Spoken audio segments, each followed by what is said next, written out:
Assalamualaikum warahmatullahi wabarakatuh. Waalaikumsalam. Innal hamdalillahil akramil ladzi khalaqal insana wa karrama wa 'allamahu minal bayani ma lam ya'lam. فسبحان الذي لا يحصى امتنانه باللسان ولا بالقلم. نشهد أن لا إله إلا الله وحده لا شريك له، ونشهد أن سيدنا وحبيبنا ومولانا محمدا عبده ورسوله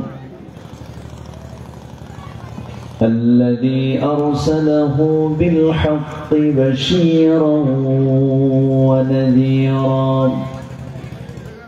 وداعيا إلى الله بإذنه وسراجا وقمرا منيرا. فقد قال الله تعالى في كلامه المجيد وفرقانه الحميد: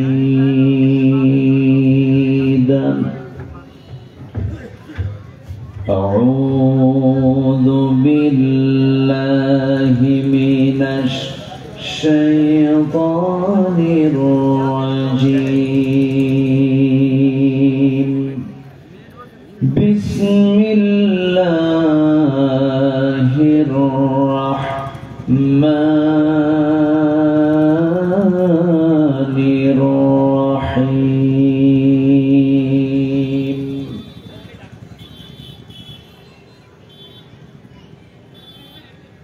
إن الذين آمنوا وعملوا الصالحات كانت لهم جنات الفردوس نزلا.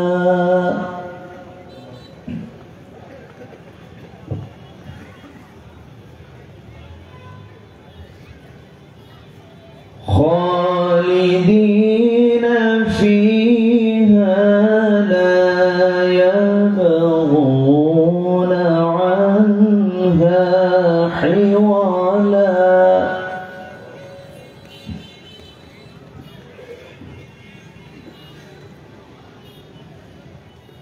قل لو كان البحر مدادا لكلمات ربي لنفد البحر قبل أن تنفد كلمات ربي.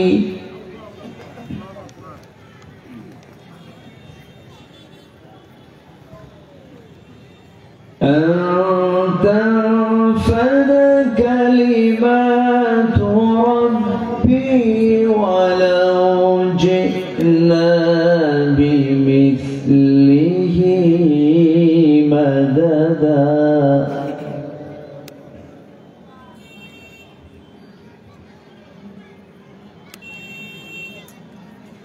قل إنما أنا بشر مثلكم يوحى إلي أنما إلهكم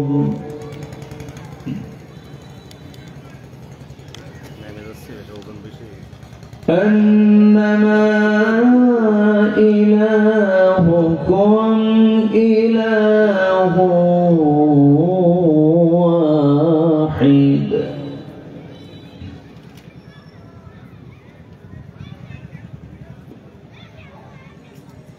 فمن كان يرجو لقاء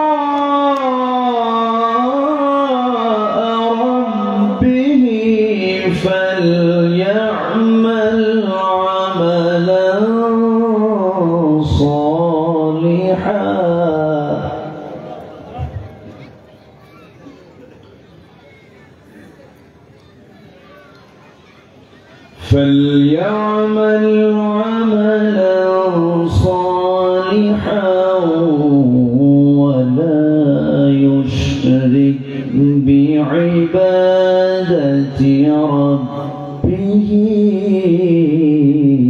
أحدا.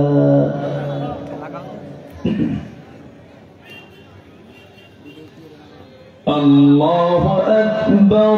بسم الله الرحمن الرحيم.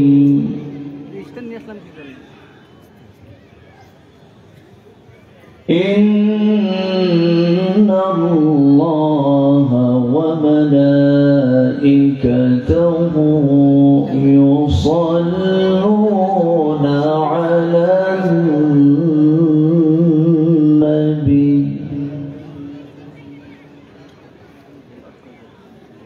يا أيها الذين آمنوا صلوا عليه وسلموا تسليما. اللهم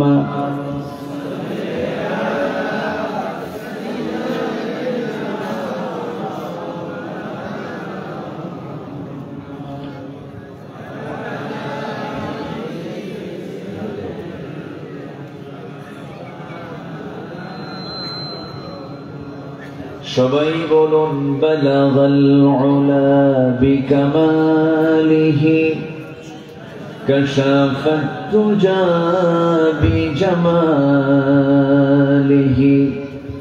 Hasnat জামিউ খিসালিহি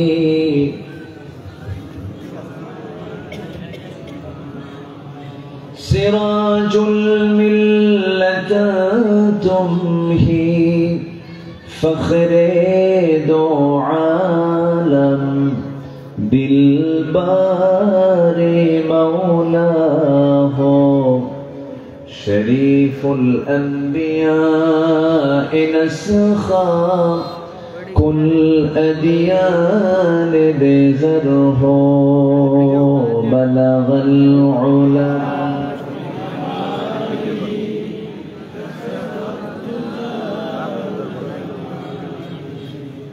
حسنت جميع خصاله صلوا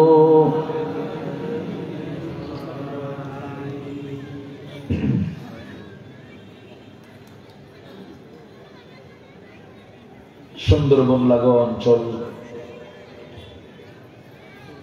দেশের দ্বিতীয় বৃহত্তম স্থলবন্দর অঞ্চল, বৃহত্তর খুলনা অঞ্চলের বাগেরহাটের মংলা উপজেলার মিঠাখালী সিদ্দিক বাজার মাঠে অনুষ্ঠিত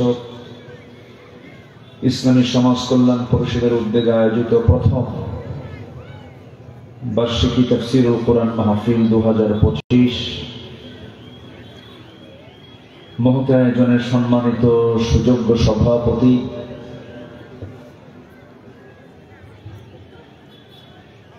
ইসলামী সমাজ কল্যাণ পরিষদ মিঠাখালীর সম্মানিত সভাপতি জনাব মুআতাসিম বিল্লাহ মাওলানা মুআতাসিম বিল্লাহ, আজকের এই মহৎ আয়োজনের সম্মানিত বরেণ্য অতিথি হাফিজুল কোরআন মাওলানা রুহুল আমিন খান, আজকের এই মহৎ আয়োজনের সম্মানিত বরেণ্য অতিথি মাওলানা আব্দুর রহমান সাহেব, আজকের এই মহৎ আয়োজনের বরেণ্য অতিথিবৃন্দ, বিভিন্ন পর্যায়ের নেতৃবৃন্দ, উলামায়ে কেরাম, ফদলায়ে ইজাম, দক্ষিণ এশিয়ার বৃহত্তম ইসলামী সংগঠন বাংলাদেশ জামাত ইসলামীর মংলা উপজেলা শাখার সম্মানিত আমির মহোদয়, সামনে উপস্থিত দূরে কাছের বিভিন্ন স্থান থেকে ছুটে আসার কালেমার ঝান্ডাবাহী, তৌহিদের পতাকাবাহী, দ্বীন ইসলামের নরসারদুল বীর মুজাহিদ, প্রাণ প্রিয় সম্মানিত দ্বীনী ভাইরা, আড়ালে বসে আছেন শ্রদ্ধেয়া সম্মানিতা মা বোনেরা, আলোচনার সূচনায় আনুষ্ঠানিকতার মধ্য দিয়ে আমার পক্ষ থেকে আবারও দিল খোলা সালাম, আসসালামু আলাইকুম ওয়া রাহমাতুল্লাহি ওয়া বারাকাতুহু।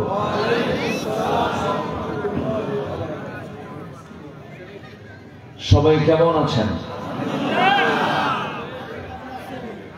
আমাকেও প্রশ্ন করেছেন, আল্লাহ তাআলা আমাকে আপনার সাথেই বসে রেখেছেন, বলি আলহামদুলিল্লাহ।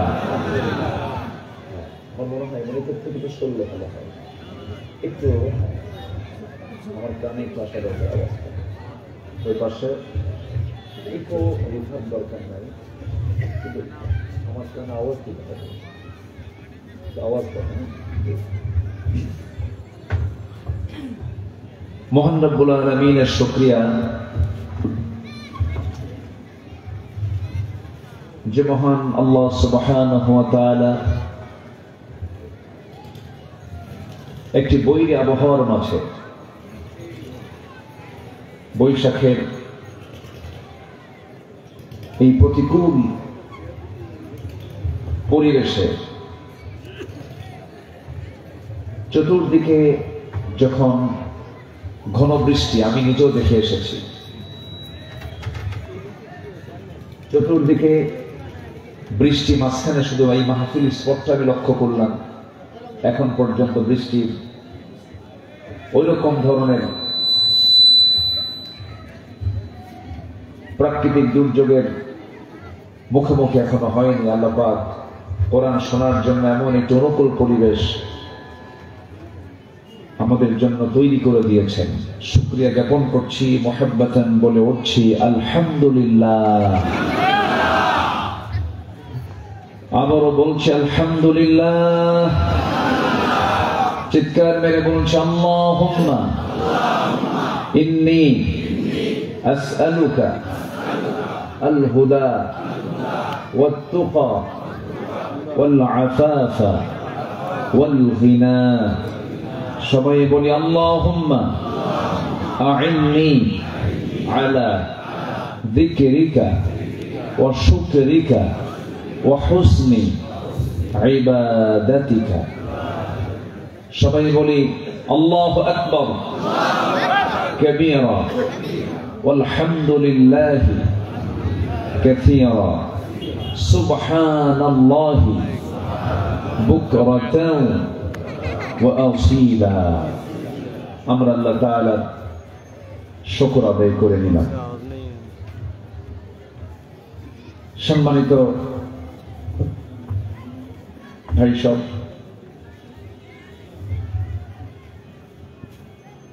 এত কাছে কেন, কি সমস্যা? আওয়াজটা করে দিচ্ছি, একটু হালকা, একটু রিভার্ব একটু দেন, সুন্দর করেন, আপনি আপনার মতো করে একটু ভালো করার চেষ্টা করেন। আল্লাহ পাকের শুকরিয়া যে আমরা একটি মুক্ত পরিবেশে, মুক্ত মনে,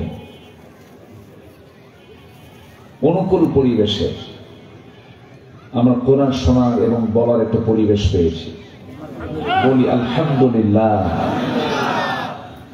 মাহফিলটা শুরু হলো প্রথম বার্ষিকী, এটা হয়তো 5 অগাস্ট না আসলে এই মাহফিল কি মনে হয় হতো? বলেন হতো? ফেরেশতারা করতে দিত? করতে দিত না। এই ফেরেশতারা, আমি ফেরেশতা এই জন্য বললাম, ফেরেশতা যেমন চোখে পড়ে না, কিন্তু ফেরেশতা ঠিকই আছে, কিরামান কাতিবিন ইয়ালামুনা মা তাফআলুন। তো ফেরেশতা যেমন চোখে পড়ে না, ওই যে 5 অগাস্টের পর থেকে আজ পর্যন্ত এদেরকে আমরা চোখে আর দেখতে পাচ্ছি না, কেউ নাই। বিশেষ করে খেলার আহ্বান কইরা, খেলার ডাক দিয়া, মনে যে কোথায় হারিয়ে গেলেন, ওই যে মঞ্চ উঠলেই তো বলতো না খেলা হবে, ডাক দিল খেলা, কিন্তু কোথায় সে গেল? মাঠে তো নাই, খুঁজে পাচ্ছি না, নিখোঁজ হয়ে আছে। এই জন্য আমি ফেরেশতা বলেছিলাম, আমরা কোরআন শোনার একটি অনুকূল পরিবেশ আল্লাহ পাক তৈরি করে দিয়েছেন। আবারও বলছি আলহামদুলিল্লাহ।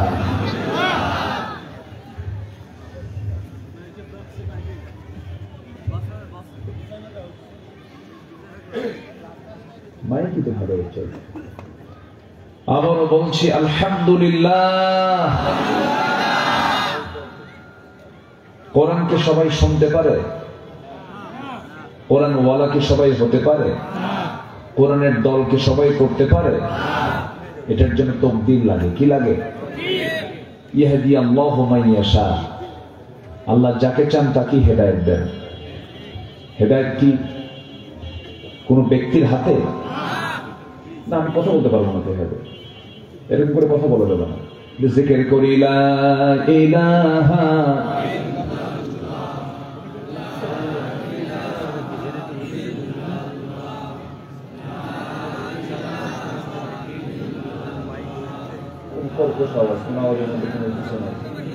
মাইকটা দিলে তো হয়, মাইক ঘুরে দিলে তো হয়, মাইক ঘুরে দেন। এগুলো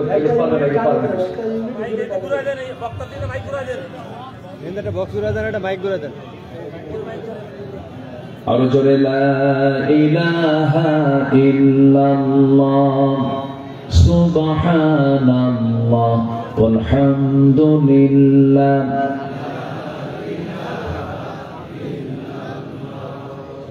লা ইলাহা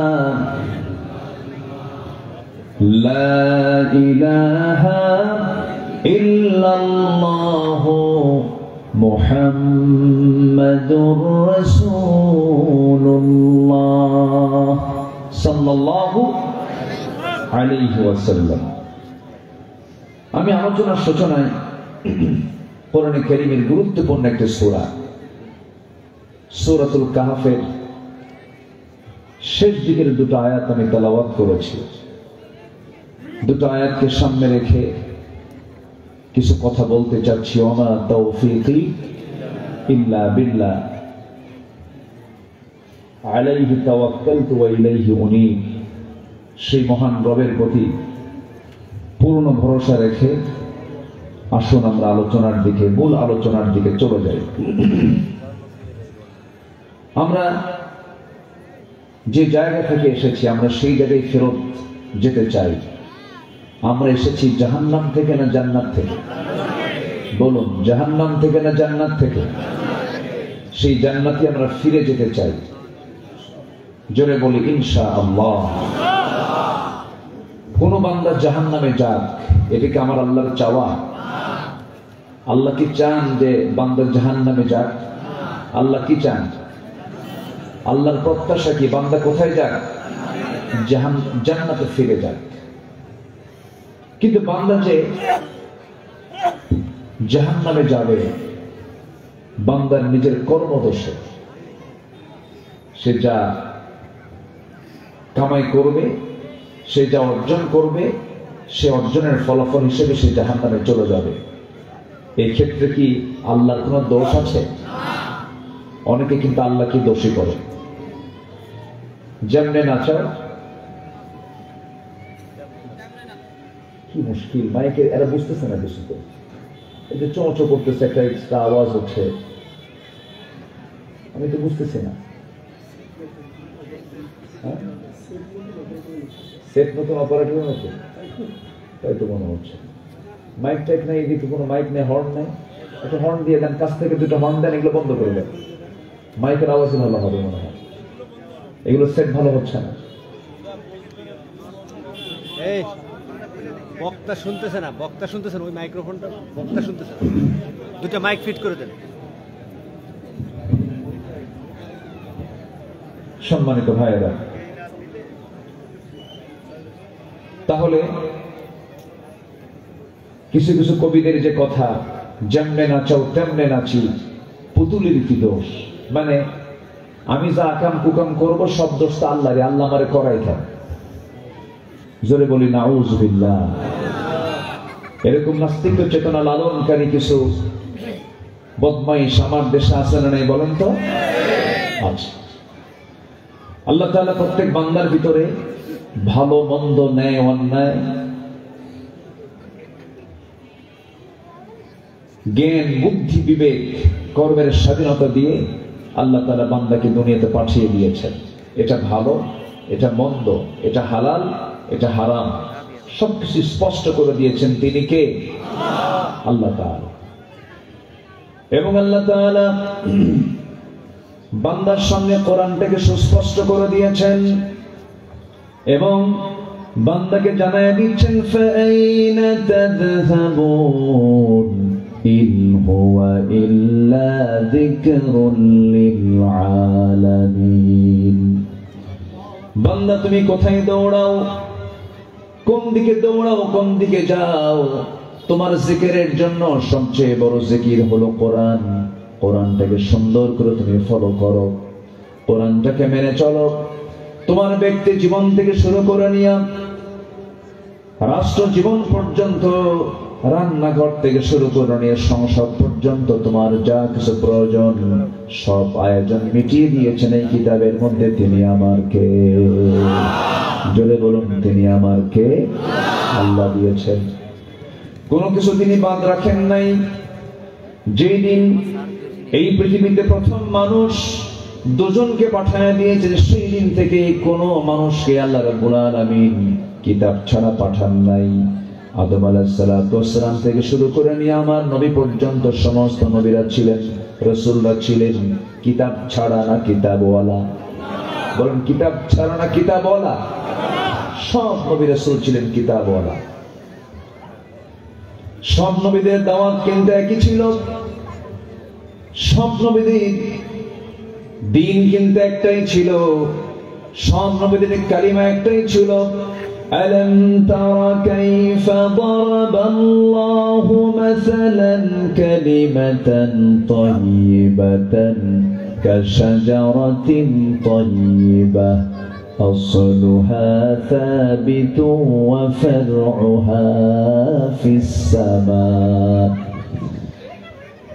সমস্ত নবীদের কালিমা ছিল, সবাই বলি লা ইলাহা ইল্লাল্লাহ আদামু সাফিয়ুল্লাহ, লা ইলাহা ইল্লাল্লাহ إبراهيم خليل الله، لا إله إلا الله موسى كليم الله، لا إله إلا الله عيسى روح الله। زبان كل সবাই বলুন لا إله إلا الله মুহাম্মাদুর রাসূলুল্লাহ সাল্লাল্লাহু আলাইহি ওয়াসাল্লাম।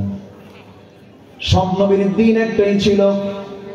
যেদিন আমরা পেয়েছি ইসলাম, সেই ইসলামটা আদম আলাইহিস সময় সেই ইসলামই ছিল। সব নবীদের দিন একটাই ছিল। যে দিনটা আল্লাহ সিলেকশন দিয়েছেন, তিনি বলছেন ইন্নাদ-দীনা ইনদাল্লাহিল ইসলাম। আল্লাহর কাছে মনোনীত দিন একটাই, তার নাম হলো ইসলাম। ইসলামকে ছেড়ে অন্য কোনো দিনকে গ্রহণ করা যাবে না, অন্য কোনো ইসলামকে গ্রহণ করা যাবে না, অন্য কোনো তন্ত্রমন্ত্রকে গ্রহণ করা যাবে না। আল্লাহ যে দিন দিয়েছেন এই দিনের মধ্যে কোনো কিছু বাড়তি ঢুকানো যাবে না, আবার এখান থেকে মাইনাসও করা যাবে না, ইফরাত করা যাবে না, তাফরিদ করা যাবে না। যা দিয়েছেন হুবহু মানতে হবে। এটা হলো কার হুকুম? জোরে বলেন, কার হুকুম? আল্লাহর হুকুম। আমার দেশে আমি একটু খোলামেলাই বলি, 16 বছর খোলামেলাই বলেছি, কখনো কোনো কিছুকে আড়াল করার চেষ্টা করিনি, গোপন করতে ভয় পেয়েছি, আল্লাহর ভয়। কারণ আমি আজকে গোপন করে কোনো কথা না বলে গেলাম, হাসরের দিন আপনি আমার বিরুদ্ধে মামলা দিবেন। আমাকে হক কথা বলার দরকার আছে না নাই? আচ্ছা, আমার দেশে ধরুন যতগুলো দল আছে, এর মধ্যে প্রথম কাতারের 4টা দল বড় দল। আমরা সবাই জানি, যারা সচেতন তারা জানি। 4টা দল আমরা যদি ধরে নেই, প্রথম কাতারের 4টা দল বড় দল। এরপর আরো তো দল আছে, এমনও দল আছে এক নেতা এক দল, কর্মী নেই, আছে না নেই? এবং তারা দীর্ঘদিন মন্ত্রিত্ব পালন করেছে, মন্ত্রীগিরি করেছে, মেম্বারের ভোটও পাবে না। এই খুলনা ডিভিশনের কুষ্টিয়ার ভেড়ামারার আল্লামা হাসানুল হক ইনু, শুনছেন না? এই লোকের মুখে এই 16 বছরে শুধু একটাই জিকির ছিল, সেটা হলো জঙ্গি। এই জঙ্গি নাটকের মূল নাট্যকার, প্ল্যানার হচ্ছে ইনু। এই 8 মাস যাবৎ আমরা কি কোথাও কোনো জঙ্গির কোনো নাটক দেখতে পাচ্ছি? দেখতে পাচ্ছি? এরা প্ল্যান করে দিত বামগুলো, এই বাম রামেরা প্ল্যান করত, আর বাস্তবায়ন করতেন হচ্ছে যিনি এখন দিল্লি গিয়ে বসে আছে,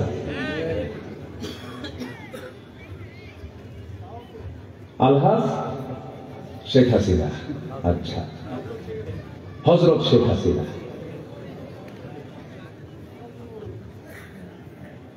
হয়তো অনেকে বলবেন, হুজুর ওয়াজ মাহফিলে এসে এই ধরনের ব্যক্তিদের নাম নিচ্ছেন, এতে অতি রাজনীতিকরণ হয়ে যাচ্ছে। এটা হয়তো অনেকে অনেক মন্তব্য করতে পারে।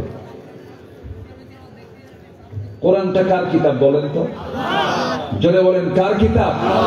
নাজিল করেছেন কে? 5 ওয়াক্ত নামাজ পড়ি কি দিয়া? বলি কি দিয়া?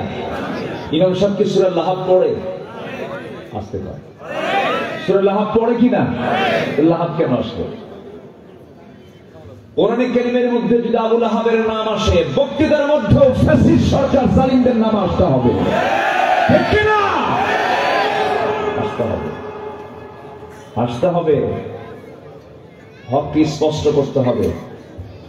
অনেক জুলুম করা হয়েছে, অনেক নির্যাতন করা হয়েছে, অনেক নিপীড়ন করা হয়েছে। ফেরেশতা চরিত্রে মানুষগুলোকে জাতির সামনে অত্যাচারের স্টিমুলার চালিয়ে জাতিকে জিম্মি করে ফাঁসির মঞ্চে ঝুলিয়ে মারা হয়েছে এই সমস্ত লোকগুলোকে। তাফসীর মাহফিলের প্ল্যাটফর্ম থেকে সুস্পষ্ট ভাষায় জানান দিতে চাই, শুরুতেই অন্যায়ভাবে যে সমস্ত ব্যক্তিদেরকে হত্যা করা হয়েছে, সর্বশেষ আমার সন্তান 2000 সন্তানদেরকে জুলাই আগস্টে যে হত্যা করা হলো, প্রতিটি হত্যার বিচার বাংলার জমিনে হতে হবে। রাজি আছেন কারা কারা? হাত উঁচু করে দেখান মুসলমান।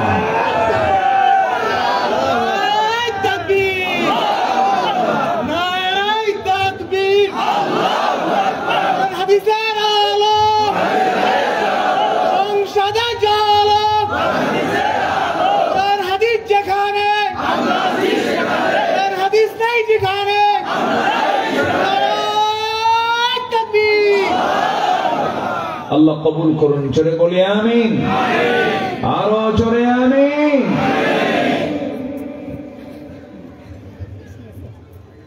সম্মানিত ভাইয়েরা, সম্মানিত বন্ধুগণ,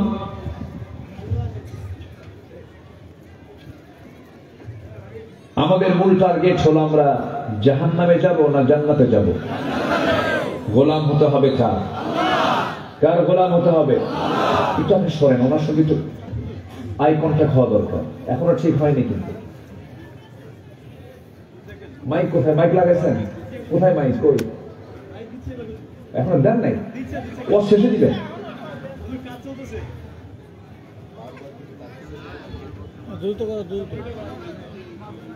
সম্মানিত ভাইয়েরা, আমার কথা কি শুনতে পাচ্ছেন সবাই? আপনাদের কান ক্লিয়ার, কিন্তু আমার কান ক্লিয়ার নাই। আল্লাহ তাআলা মুখটা দিয়েছেন, মুখের সাথে কান দিয়েছেন। কান কি দূরে দিয়েছেন না কাছে দিয়েছেন? মুখটা, কানটা ক্লিয়ার করতে হবে। তো আপনার কান আমার কান আগে ক্লিয়ার করেন, সুন্দর করেন। দুনিয়ার এগুলো সব কি নিয়ে এসে সব জোরাতালি দেয়, আওয়াজ শোনা যায় না, কিছু না। আর স্টেজে হাঁটাহাঁটি বন্ধ। কেউ হাঁটবেন না মঞ্চে, এটা সেট করতে পারে না। এই আওয়াজগুলো হাঁটার কারণে আওয়াজগুলো এখানে এসে ধাক্কা খাচ্ছে। সম্মানিত ভাইরা,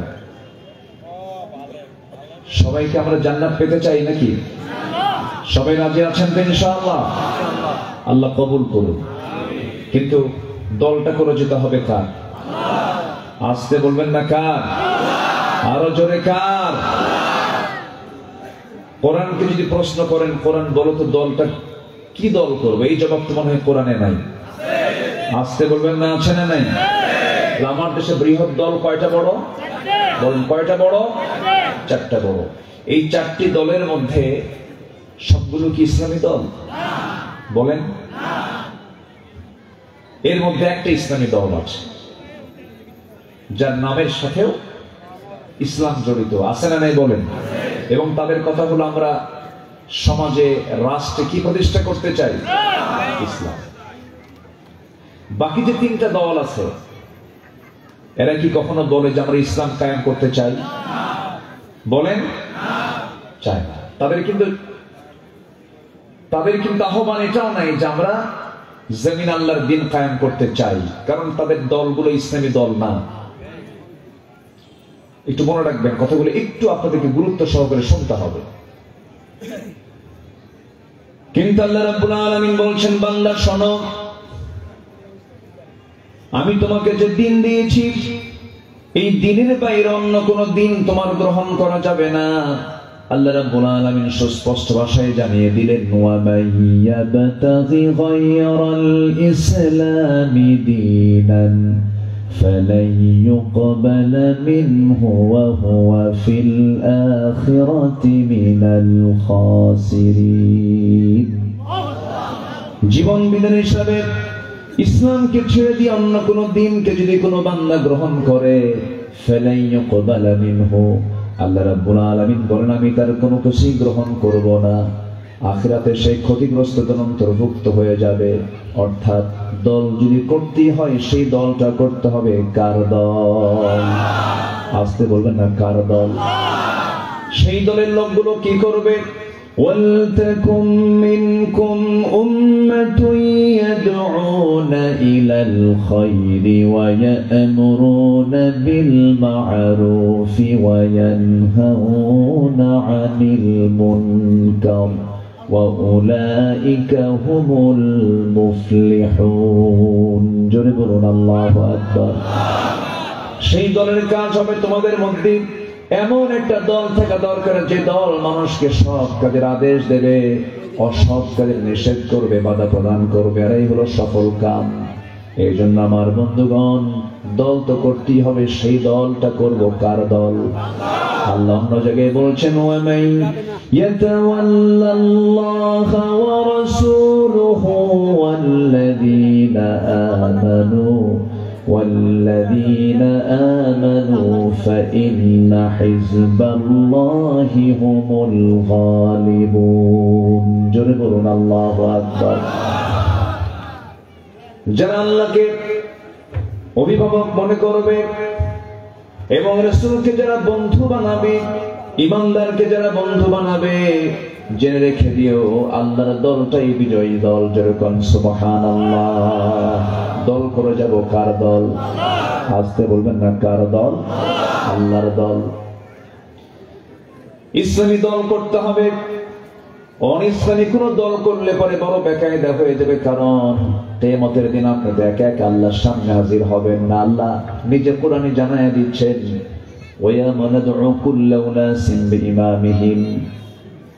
হাসরের দিন আল্লাহ রাব্বুল আলামিন প্রত্যেক বান্দাকে তার নেতা সহ ডাক দিবেন। নেতা যদি বিড়িওয়ালা হয়, গাঁজাওয়ালা হয়, চাঁদাবাজ হয়, বলেন তো আপনার নামাজ দিয়ে আপনি কি করবেন? বলেন বিপদ না নিরাপদ? নিরাপদ না বিপদ? শুধু বিপদ না মহা বিপদ? বড় বিপদ হয়ে যাবে। এই জন্য নেতৃত্ব মানতে গিয়ে চিন্তা করতে হবে। আমার নবী যে বিদায় হজের ভাষণ দিচ্ছিলেন, নাতি দীর্ঘ বক্তৃতার মাঝে একটা লাইনে ছন্দের মতো করে বললেন, ইয়াখতাবু ফি হাজ্জাতিল বিদা ইত্তাকু রাব্বাকুম সাল্লু খামসাকুম সুমু শাহরাকুম وأدوا زكاة أموالكم وأطيعوا أمراءكم تدخلوا جنة ربكم أو كما قال عليه الصلاة والسلام আমার নবীজি বললেন আল্লাহকে ভয় করো, 5 ওয়াক্ত নামাজ পড়ো, রমজান মাসে রোজা রাখো, সম্পদের যাকাত আদায় করো, ওয়াতিউ উমারাআকুম তুমি তোমার নেতার আনুগত্য করো। কোন নেতা? ইসলামী দলের নেতা না অন ইসলামী দলের নেতা? বলেন বলেন বলেন বলেন বলেন। এমন দল আমার দেশে আছে যে দলের নেতা কর্মীদেরকে ডাক দেয়, জনসভার ডাক দিল, জোহরের সময় জনসভার ডাক দিয়েছে, বিকাল 3টায় নেতা উঠবেন, নেতা 3টায় আসলেন না, সন্ধ্যা রাখবে, নেতা বক্তব্য দিবেন। জোহর চলে গেল, আসর চলে গেল, মাগরিব চলে গেল, নেতা নিজেও নামাজ পড়লো না, কর্মীরাও নামাজ পড়লো না। যে দল করতে গেলে পরে নেতার মুখ থেকে নামাজের কথা আসে না, নেতা নিজেও নামাজ পড়ে না, কর্মীদেরকে নামাজের জন্য আহ্বান করে না, সেই নেতৃত্ব মানা হালাল না হারাম? আসতে কোন কেন? হালাল না হারাম? হারাম। ওই দল করা যাবে না। দল করতে হবে আল্লাহর দল, দল করতে হবে নবীর দল, দল করে যেতে হবে ইসলামী দল। আল্লাহ রাব্বুল আলামিন ক্লিয়ার করে বলছেন, সুন্দর করে সুস্পষ্ট ভাষায় জানান দিচ্ছেন, ইসলামকে তোমার পরিপূর্ণ রূপে মানতে হবে। ব্যক্তিগত জীবনে তুমি একজন নামাজি হতে পারো, কিন্তু রাজনৈতিক জীবনে আল্লাহর দ্বীন চাও না, তুমি তো নাস্তিক হয়ে গেছো। ঠিক কিনা? ঠিক কিনা? ঠিক কিনা? ব্যক্তিগত জীবনে সে নামাজি, ব্যক্তিগত জীবনে সে হাজি, কিন্তু পলিটিক্যাল ফিল্ডে গেলে বলে না আমি আল্লাহর দ্বীন চাই না। সে কি নামাজি না? সে ভণ্ড। ভণ্ড। প্রত্যেকটা জায়গায় ইসলামকে মানতে হবে। 1 আনা না 16 আনা? আসতে বলবেন 1 আনা না 16 আনা? 16 আনা। সম্মানিত ভাইয়েরা, তাহলে আমরা জান্নাত থেকে এসেছি, আমরা আবার কোথায় যেতে চাই বলেন তো? সেই জান্নাত প্রাপ্তির জন্য আমাকে কিছু কাজ করতে হবে। আমি মূল আয়াতের দিকে আস্তে আস্তে চলে যাচ্ছি। সূরাতুল কাহফের শেষ 2টি আয়াত, আল্লাহ রাব্বুল আলামিন এই আয়াতের ভিতরে 8টা জান্নাতের মধ্যে 1 নম্বর জান্নাতের অফার দিয়েছেন। যে বান্দা কাজগুলো করে আসবে আমি তাকে 1 নম্বর জান্নাতের অধিকারী করব। জোরে বলি সুবহানাল্লাহ। সেই জান্নাত প্রাপ্তির জন্য কোরআনের আলোকে 15টা করণীয় আছে আমাদের, 15টা কাজ আজকে আমরা শিখে যাব। জোরে বলি ইনশাআল্লাহ। কয়টা কাজ বলেন তো? 15টা কাজ। আমি আস্তে আস্তে একটা একটা করে বলবো। আগামীতে এই মাহফিল আরো সুন্দরভাবে হবে, সুসময়ে হবে। এখন তো একটা প্রতিকূল সময়, আজকে এখানে একটা জনতার ঢল নেমে যেত, কিন্তু মাগরিবের পর থেকেই চতুর্দিকে আমি যে পরিমাণ মেঘ দেখেছি বাস স্ট্যান্ডে, বাস স্ট্যান্ড বলে না, বাস স্ট্যান্ডে আমি যে পরিমাণ মেঘের ঘনত্ব দেখেছি, কালো মেঘ উঠে আসতেছিল। এবং আমি যখন এই মোংলা বাজার পাওয়ার আগে আরো 2-3 মাইল আগে রামপালের যে ওই যে কি বলে পাওয়ার প্ল্যান্ট যেটা, এটা আমি দেখতেছিলাম, ওই এরিয়াতে প্রচুর বৃষ্টি হচ্ছে, আমি বৃষ্টি পেয়েছি, চতুর্দিকে বৃষ্টি। আমার মনে হয় শুধু মাঝখানে বৃষ্টি নাই আজকে। বলি আলহামদুলিল্লাহ, জোরে বলি আলহামদুলিল্লাহ। আল্লাহ শুকরিয়া, আমি বৃষ্টি দেখেছি যে আল্লাহু আকবার। আজকে জনতার ঢল নেমে যেত। যাই হোক, অনেকে রাস্তা আটকে পড়েছেন, এমনকি অতিথিও আসতে পারেন নাই, বৃষ্টির কারণে আটকে পড়ে গেছেন, তারা আসতে পারেন নাই। ঝড়ও হয়েছে, বৃষ্টিও হয়েছে। যাই হোক,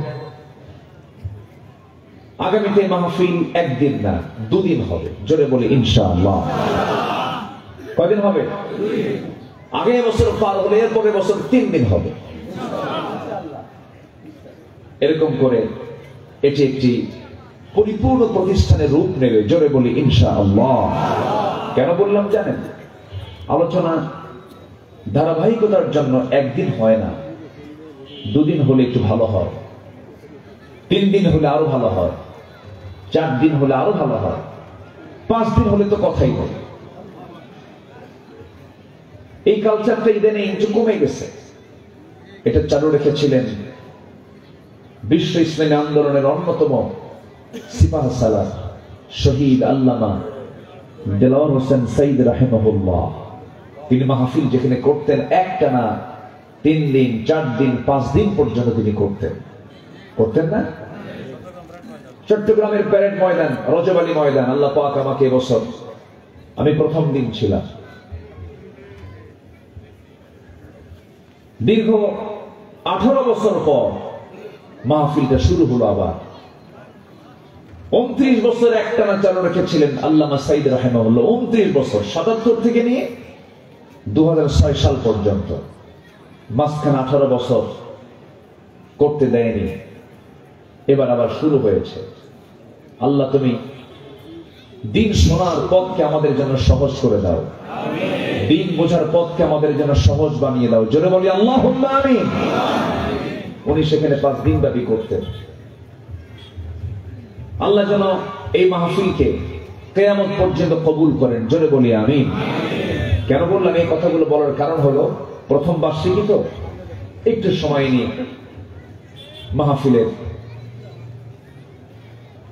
মাহফিল সংক্রান্ত মাহফিল কমিটি নিয়ে একটু কথা বলে ফেললাম। সম্মানিত ভাইয়েরা, আসুন এই 15টা করণীয় কাজ কি আমরা একটা একটা করে আজকে শুনবো। 1 নাম্বার কাজ হলো ঈমান আনা। কি আনা বলেন?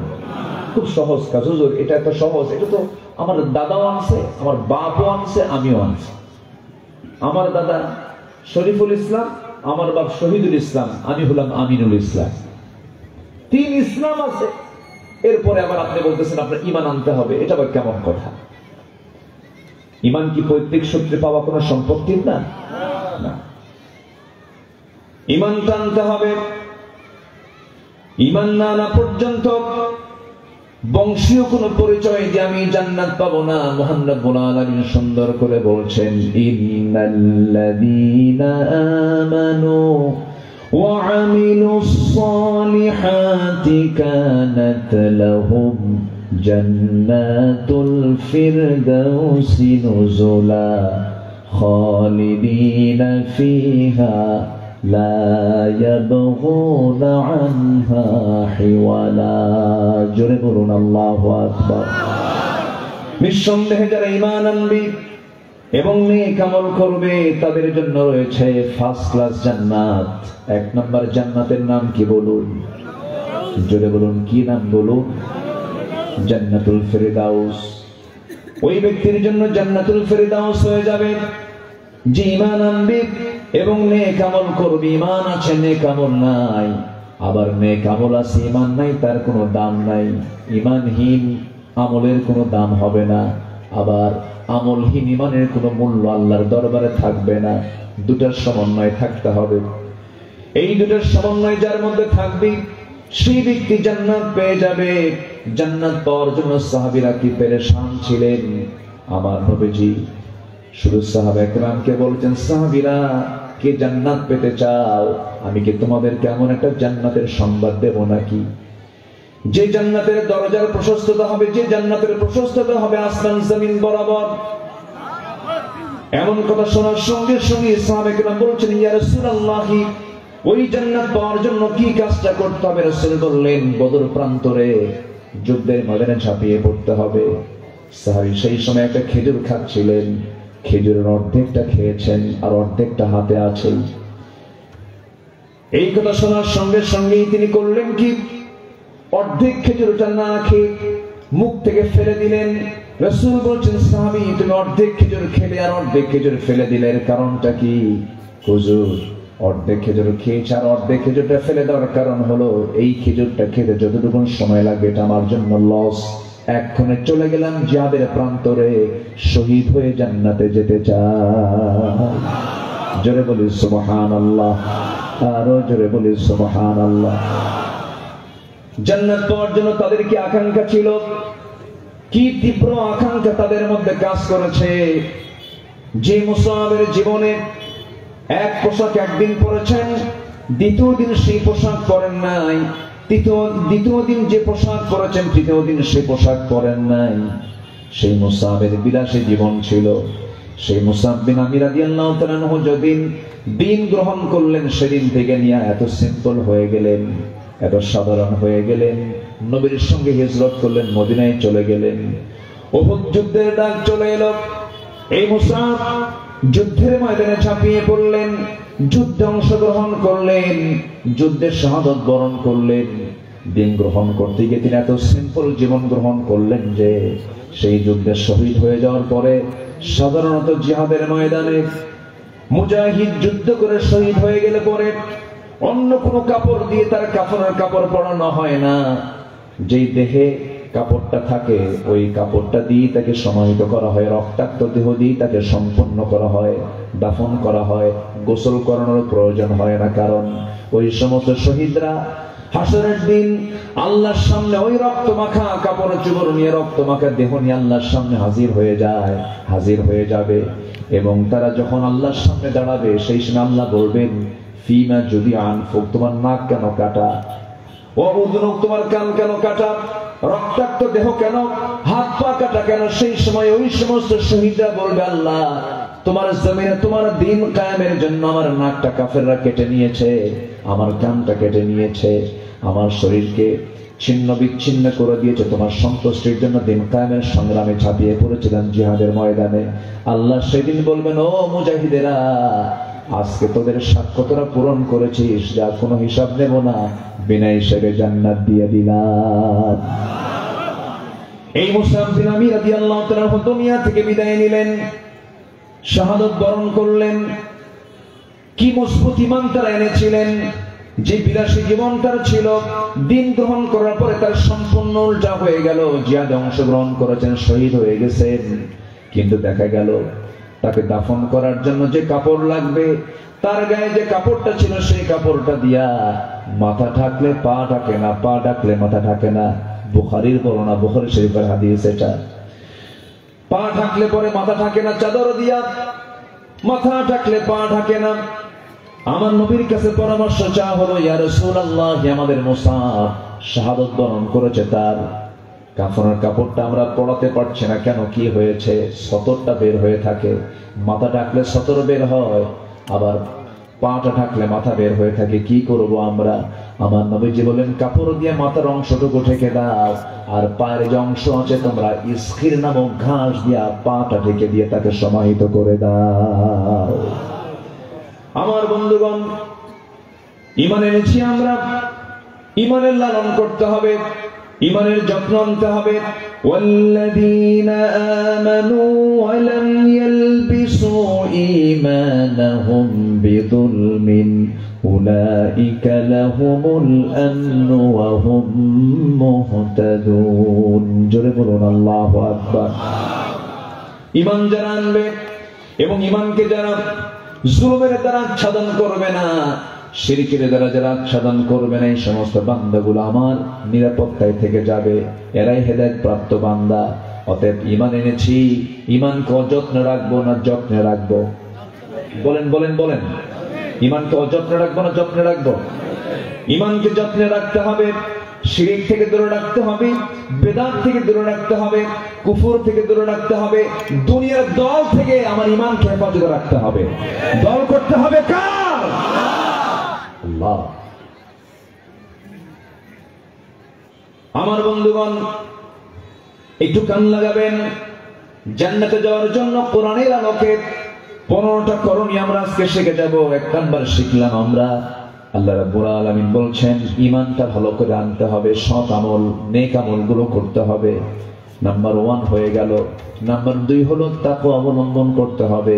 ইন্নাল মুত্তাকিনা ফি জান্নাতিন ওয়া নাঈম ফাকিহিনা বিমা আতাহুম রাব্বুহুম ওয়া আকাহুম রাব্বুহুম আযাবাল জাহিম। জোরে বলুন আল্লাহু আকবার, আরো জোরে আল্লাহু আকবার। যার মধ্যে তাকওয়া থাকবে তার কোনো ভয় নাই, যার মধ্যে তাকওয়া আছে তার কোনো চিন্তা নাই। তাকওয়ার পুরস্কার হলো জান্নাত। আল্লাহ রাব্বুল আলামিন তাকওয়ার ব্যাপারে বহু জায়গায় বহু কথা বলেছেন। আল্লাহ রাব্বুল আলামিন সুন্দর করে মুত্তাকি হওয়ার জন্য কি কি গুণ অর্জন করা দরকার তা কোরআনের শুরুতেই বলে দিয়েছেন। কোরআনটা আমরা খুলবো, খোলার সঙ্গে সঙ্গে আল্লাহর পরিচয় পাবো, এরপরে মুত্তাকির পরিচয় পাবো। সূরা ফাতিহার মধ্যে কার পরিচয়? আসতে বলবেন না কার পরিচয়? এরপর আমার আপনার পরিচয় কেমন হওয়া দরকার? আল্লাহ বলছেন হুদাল্লিল মুত্তাকিনাল্লাযীনা ইউমিনুনা বিল গায়বি ওয়া ইউকিমুনাস সালাহ ويقيمون الصلاة ومما رزقناهم ينفقون والذين يؤمنون بما أنزل إليك وما أنزل من قبلك وبالآخرة هم يوقنون أولئك على هدى من ربهم وأولئك هم المفلحون جربون الله أكبر আরো আল্লাহু আকবার। মুত্তাকি কাকে বলে?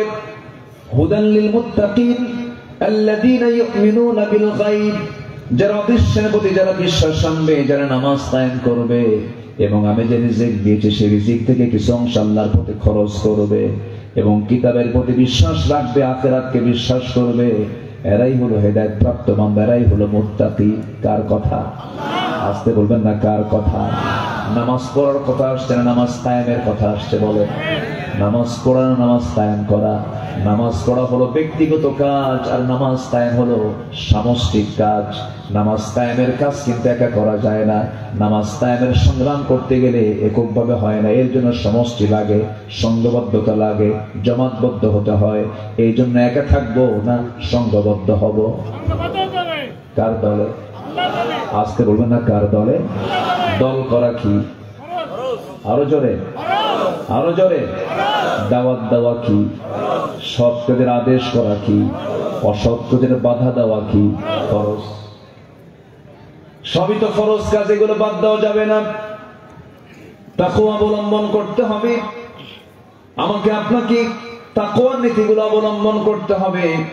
অন্যায়কে অন্যায় মনে করে অন্যায়ের বিরুদ্ধে আমাকে আপনাকে দাঁড়াতে হবে, ন্যায়ের পক্ষে কথা বলতে হবে। তাআওয়ানু আলাল বিররি ওয়াত তাকওয়া ওয়ালা তাআওয়ানু আলাল ইসমি ওয়াল উদওয়ান। জোরে বলুন আল্লাহু আকবার। পরস্পরে ভালো কাজে তাকওয়ার কাজে সহযোগিতা করো। ওয়ালা তাআওয়ানু আলাল ইসমি ওয়াল উদওয়ান, এবং পাপাচারের কাজে তোমরা পরস্পর সহযোগিতা করো না। তোমরা কি করবে? ইন্নাল ইনসানা লাফি খুসরিন ইল্লাল্লাযীনা আমানু ওয়া আমিলুস সালিহাতি ওয়া তাওয়াসাউ বিল হাক্কি ওয়া তাওয়াসাউ বিস সাবর। জোরে বলুন আল্লাহু আকবার। এখানে ঈমান আনতে হবে, নেক আমল করতে হবে, পরস্পরে হকের দাওয়াত দিতে হবে, পরস্পরে ধৈর্যের জন্য আমাকে আপনাকে পরস্পরে ধৈর্যের উপরে পরস্পরকে নসিহত করতে হবে, উপদেশ দিতে হবে, সেই পথে টিকে থাকার জন্য আহ্বান করতে হবে। আমার বন্ধুগণ, জান্নাতে যাওয়ার জন্য 15টা করণীয় কাজ আছে। 1 নাম্বার শিখলাম হলো ঈমান আনতে হবে, নেক আমল করতে হবে। নাম্বার 2 হলো তাকওয়া অবলম্বন করতে হবে। তাকওয়া কি? তার বাস্তব কিছু প্র্যাকটিক্যাল ছিলেন, যারা প্র্যাকটিক্যাল দেখিয়েছেন তারা হচ্ছেন আম্বিয়া কেরাম, তারা হচ্ছেন সাহাবায়ে কেরাম। একজন সাহাবীর নাম এই মুহূর্তে মনে পড়ে গেল। এত বড় বুজুর্গ মানুষ ছিলেন, যার ব্যাপারে আমার রাসূল বলেছেন, আমার পরে যদি নবুয়তের সিলসিলা জারি হতো, আমার পরের নবী হতো আমার ওমর লাকানা ওমর। জোরে বলুন আল্লাহু আকবার। তাকওয়া ছিল 16 আনা। তাকওয়া ছিল কি? 16 আনা। এই লোকটার কোনো দাম ছিল না, খুব মেজাজি মানুষ ছিলেন। রাসূলকে মারার জন্য যে লোকটা চলে যায় উন্মুক্ত তরবারি নিয়ে, খোলা তরবারি নিয়ে, নাঙ্গা তরবারি নিয়ে রাসূলকে মারার জন্য চলে যাচ্ছে, আবু জেহেল অর্ডার দিল কে মুহাম্মদ বিন আব্দুল্লাহর কন্যা আমার সামনে হাজির করবে। ওমরে ফারুক দাঁড়ায় গেছেন, রাসূলকে মারার জন্য প্রস্তুতি নিয়ে রওনা দিলেন, কিন্তু পারলেন না, আটকে গেলেন, বাধাগ্রস্ত হলেন। একমাত্র বাধার শিকার হলেন কিসের সামনে বলেন? আপনারা কিসের সামনে বলেন? ওমর ছিলেন জিরো, কোরআন বানায় দিল তাকে হিরো। আবু জেহেল ছিল হিরো, হয়ে গেছে কোরআন না মানার জন্য জিরো। এই 16 বছরে যদি এই কোরআনওয়ালাদের উপরে কোন জুলুম না করা হতো, এই 16 বছরে যদি ইসলামের বিরুদ্ধে যদি ষড়যন্ত্র না করা হতো, ফ্যাসিস্টকে আজকে দিল্লি বসে থাকা লাগতো না, ঠিক কিনা? জিরো। এখন কি জিরো? কত কি করলো, কত নাটক যে সাজালো। সম্মানিত ভাইয়েরা, ওরা চেয়েছিল আলেমদেরকে বেইজ্জত করতে, আল্লাহ ওদেরকে উলঙ্গ করে জাতির সামনে প্রকাশ করে দিয়েছেন সবকিছু। ষড়যন্ত্র কম করা হয়নি তো। পালানোর রাস্তা পেল না, পালাতে নিয়ে ভুল করে আইনমন্ত্রী আর আরেকজন কি দরবেশ, আচ্ছা হ্যাঁ, দুইজনকে ভুল করে আবার নৌকা চলল, নৌকার ভিড়ল না। শেষ পর্যন্ত কোস্টগার্ড ধরে ফেললো, ধরে ফেলে আইনমন্ত্রীকে বললো, সার্সেন্সি আপনাকে চলেন, থানায় যান। আইনমন্ত্রী বলে, আমি কি একা আসছি? আমি তো জামাতের সাথে আসছি। কিসের সাথে? জামাত ছাড়া উপায় নাই তো, আমি তো জামাতের সাথে আসছি। কি মানে? কই যে তো লোকটা কে? মাথার চুলটা কালো দেখা যায়, মোছ নাই, দাড়ি নাই, গেঞ্জি পড়া, লুঙ্গি পড়া। লোকটা কে? ভালো করে দেখো, ওটাই দরবেশ, ভান ধরে বসে আছে। চিনে নাই কিন্তু, ওকে ধরাও যেত না। চিনায় দিল কে? ওর ভাই চিনায় দিছে। পাপী পাপীকে ছাড়ে না, কিন্তু ইমানদার আরেক ইমানদার ভাইয়ের জন্য জীবন দিতে প্রস্তুত হয়ে যায়। সম্মানিত বন্ধুগণ, সম্মানিত ভাইয়েরা, আমাদেরকে বারবার বলা হতো আমরা নাকি ধর্মের নামে রাজনীতি করি, ধর্মের ব্যবসা করি। আমরা যে দাড়িটা রেখেছি, এই দাড়িটা রাখার মূল কারণ হচ্ছে দাড়িওয়ালা ছিলেন মুহাম্মদ সাল্লাল্লাহু নবীর সুন্নাহ মনে করে দাড়ি রেখেছি আমরা। কিন্তু ওই যে দাড়িটা যে কাটলো, মাথার চুল যে কালো বানালো, ওই দাড়ি রাখলো এবং কাটলো, ধর্মের ব্যবসা আমরা করি না, তারাই ধর্মের ব্যবসা করে, যাদের প্রয়োজনে দাড়ি রাখে আবার দাড়ি কাটে। আমি কি ভুল বললাম? সম্মানিত ভাইয়েরা, সম্মানিত বন্ধুগণ, কোরআনকে মানব, সম্মান দিবেন কে? কোরআনের দল করব, সম্মান দিবেন কে? জান্নাত দেবেন কে? কোরআন আমাকে আপনাকে সুপারিশ করে জান্নাতের দরজায় নিয়ে যাবে। আল কোরআন আস-সাওম ওয়াল কোরআন ইউশাফিআন লিল আবদি। সাওম এবং কোরআন, এই দুটো জিনিস বান্দাকে সুপারিশ করে জান্নাতে নিয়ে চলে যাবে। কত দামি কিতাব এটা! এই জন্য আমরা কোরআনওয়ালা হব, কোরআনের দল করব। জোরে বলি ইনশাআল্লাহ। জান্নাতে যাওয়ার 15টা করণীয়, এর মধ্যে 1 নাম্বার শিখেছি আমরা ঈমান, নেক আমল। নাম্বার 2 হলো তাকওয়া। সাইয়েদনা ওমর ফারুকের কথা বলছিলাম, জিরো ছিলেন, কি হয়ে গেছেন? হিরো, কোরআনকে মানার কারণে। কি আল্লাহওয়ালা হলেন! আল্লাহু আকবার। যে লোকটা জান্নাতের সংবাদ পেয়েছেন দুনিয়াতে বসে, মাহে রমজানের 30টা রোজা পালন করে ঈদগাহে যাবেন, নামাজ পড়াবেন। ঈদগাহে সব মুসল্লি হাজির হয়ে গেছে, ইমাম নাই। ঘন্টা পার হয়ে গেল, ইমাম নাই। চলে আসছে তার বাড়িতে, সাইয়েদনা ওমর ফারুক রাদিয়াল্লাহু আনহুকে ডাকতেছেন। সেই সময় তিনি কি করছেন? ওই সময় তিনি সেজদায় পড়ে ডুকরে ডুকরে কাঁদতেছেন। বলা হলো, আমিরুল মুমিনিন, মুসল্লিরা আপনার অপেক্ষায় আছে, আপনি কখন নামাজ পড়াবেন? আপনি কেন আজকের দিনে কাঁদতেছেন? আজকে আমাদের আনন্দের দিন। সাইয়েদনা ওমর ফারুক বলছেন, ভাইরা তোমরা আনন্দ উল্লাস করছো, ভালো কথা, হয়তো রমজানের মধ্যে দিয়ে তোমাদের গুনাহগুলো মাফ হয়ে গেছে, আল্লাহ তোমাদেরকে মাফ করে দিয়েছেন। কিন্তু আমি আজ পর্যন্ত, এখন পর্যন্ত নিশ্চিত হতে পারলাম না আমাকে আল্লাহ পাক মাফ করেছেন কিনা। এই জন্য আমি সেজদায় পড়ে পড়ে ডুকরে ডুকরে আমি আল্লাহর দরবারে কান্দি। এটার নাম তাকওয়া। এটার নাম কি বলেন? তাকওয়া। আমার বন্ধুগণ, একজন সাহাবীর কাছে আমার নবীজি মুনাফিকের তালিকা রেখেছিলেন মদিনায়। ওই সাহাবীর কাছে একদিন হুযায়ফা রাদিয়াল্লাহু আনহুর কাছে ওমর ফারুক চলে আসলেন। এসে বলছেন, ভাই হুযায়ফা, দেখো তো মুনাফিকের যে তালিকাটা আছে সেই তালিকার মধ্যে আমার নামটা আছে নাকি? সাহাবী আশ্চর্য হয়ে বলছেন, ভাই ওমর, আপনার মাথা কি নষ্ট হয়ে গেছে নাকি? আপনি এমন করে বলছেন কেন? এই মুনাফিকের তালিকায় তো মুনাফিকদের নামই থাকবে, আপনার নাম তো থাকার কথা নয়। আপনার নাম কেন এই জায়গায় আসবে? আপনি তো জান্নাতি, উমর ফিল জান্নাহ। তিনি কেঁদে কেঁদে বলছেন, ভাই হুযায়ফা, আমার মাঝে মাঝে মনে হয় আমি বুঝি মুনাফিক হয়ে গেছি। দেখো তো, আবার চোখ মেরে দেখো তো আমার নামটা ওই জায়গায় আছে কিনা।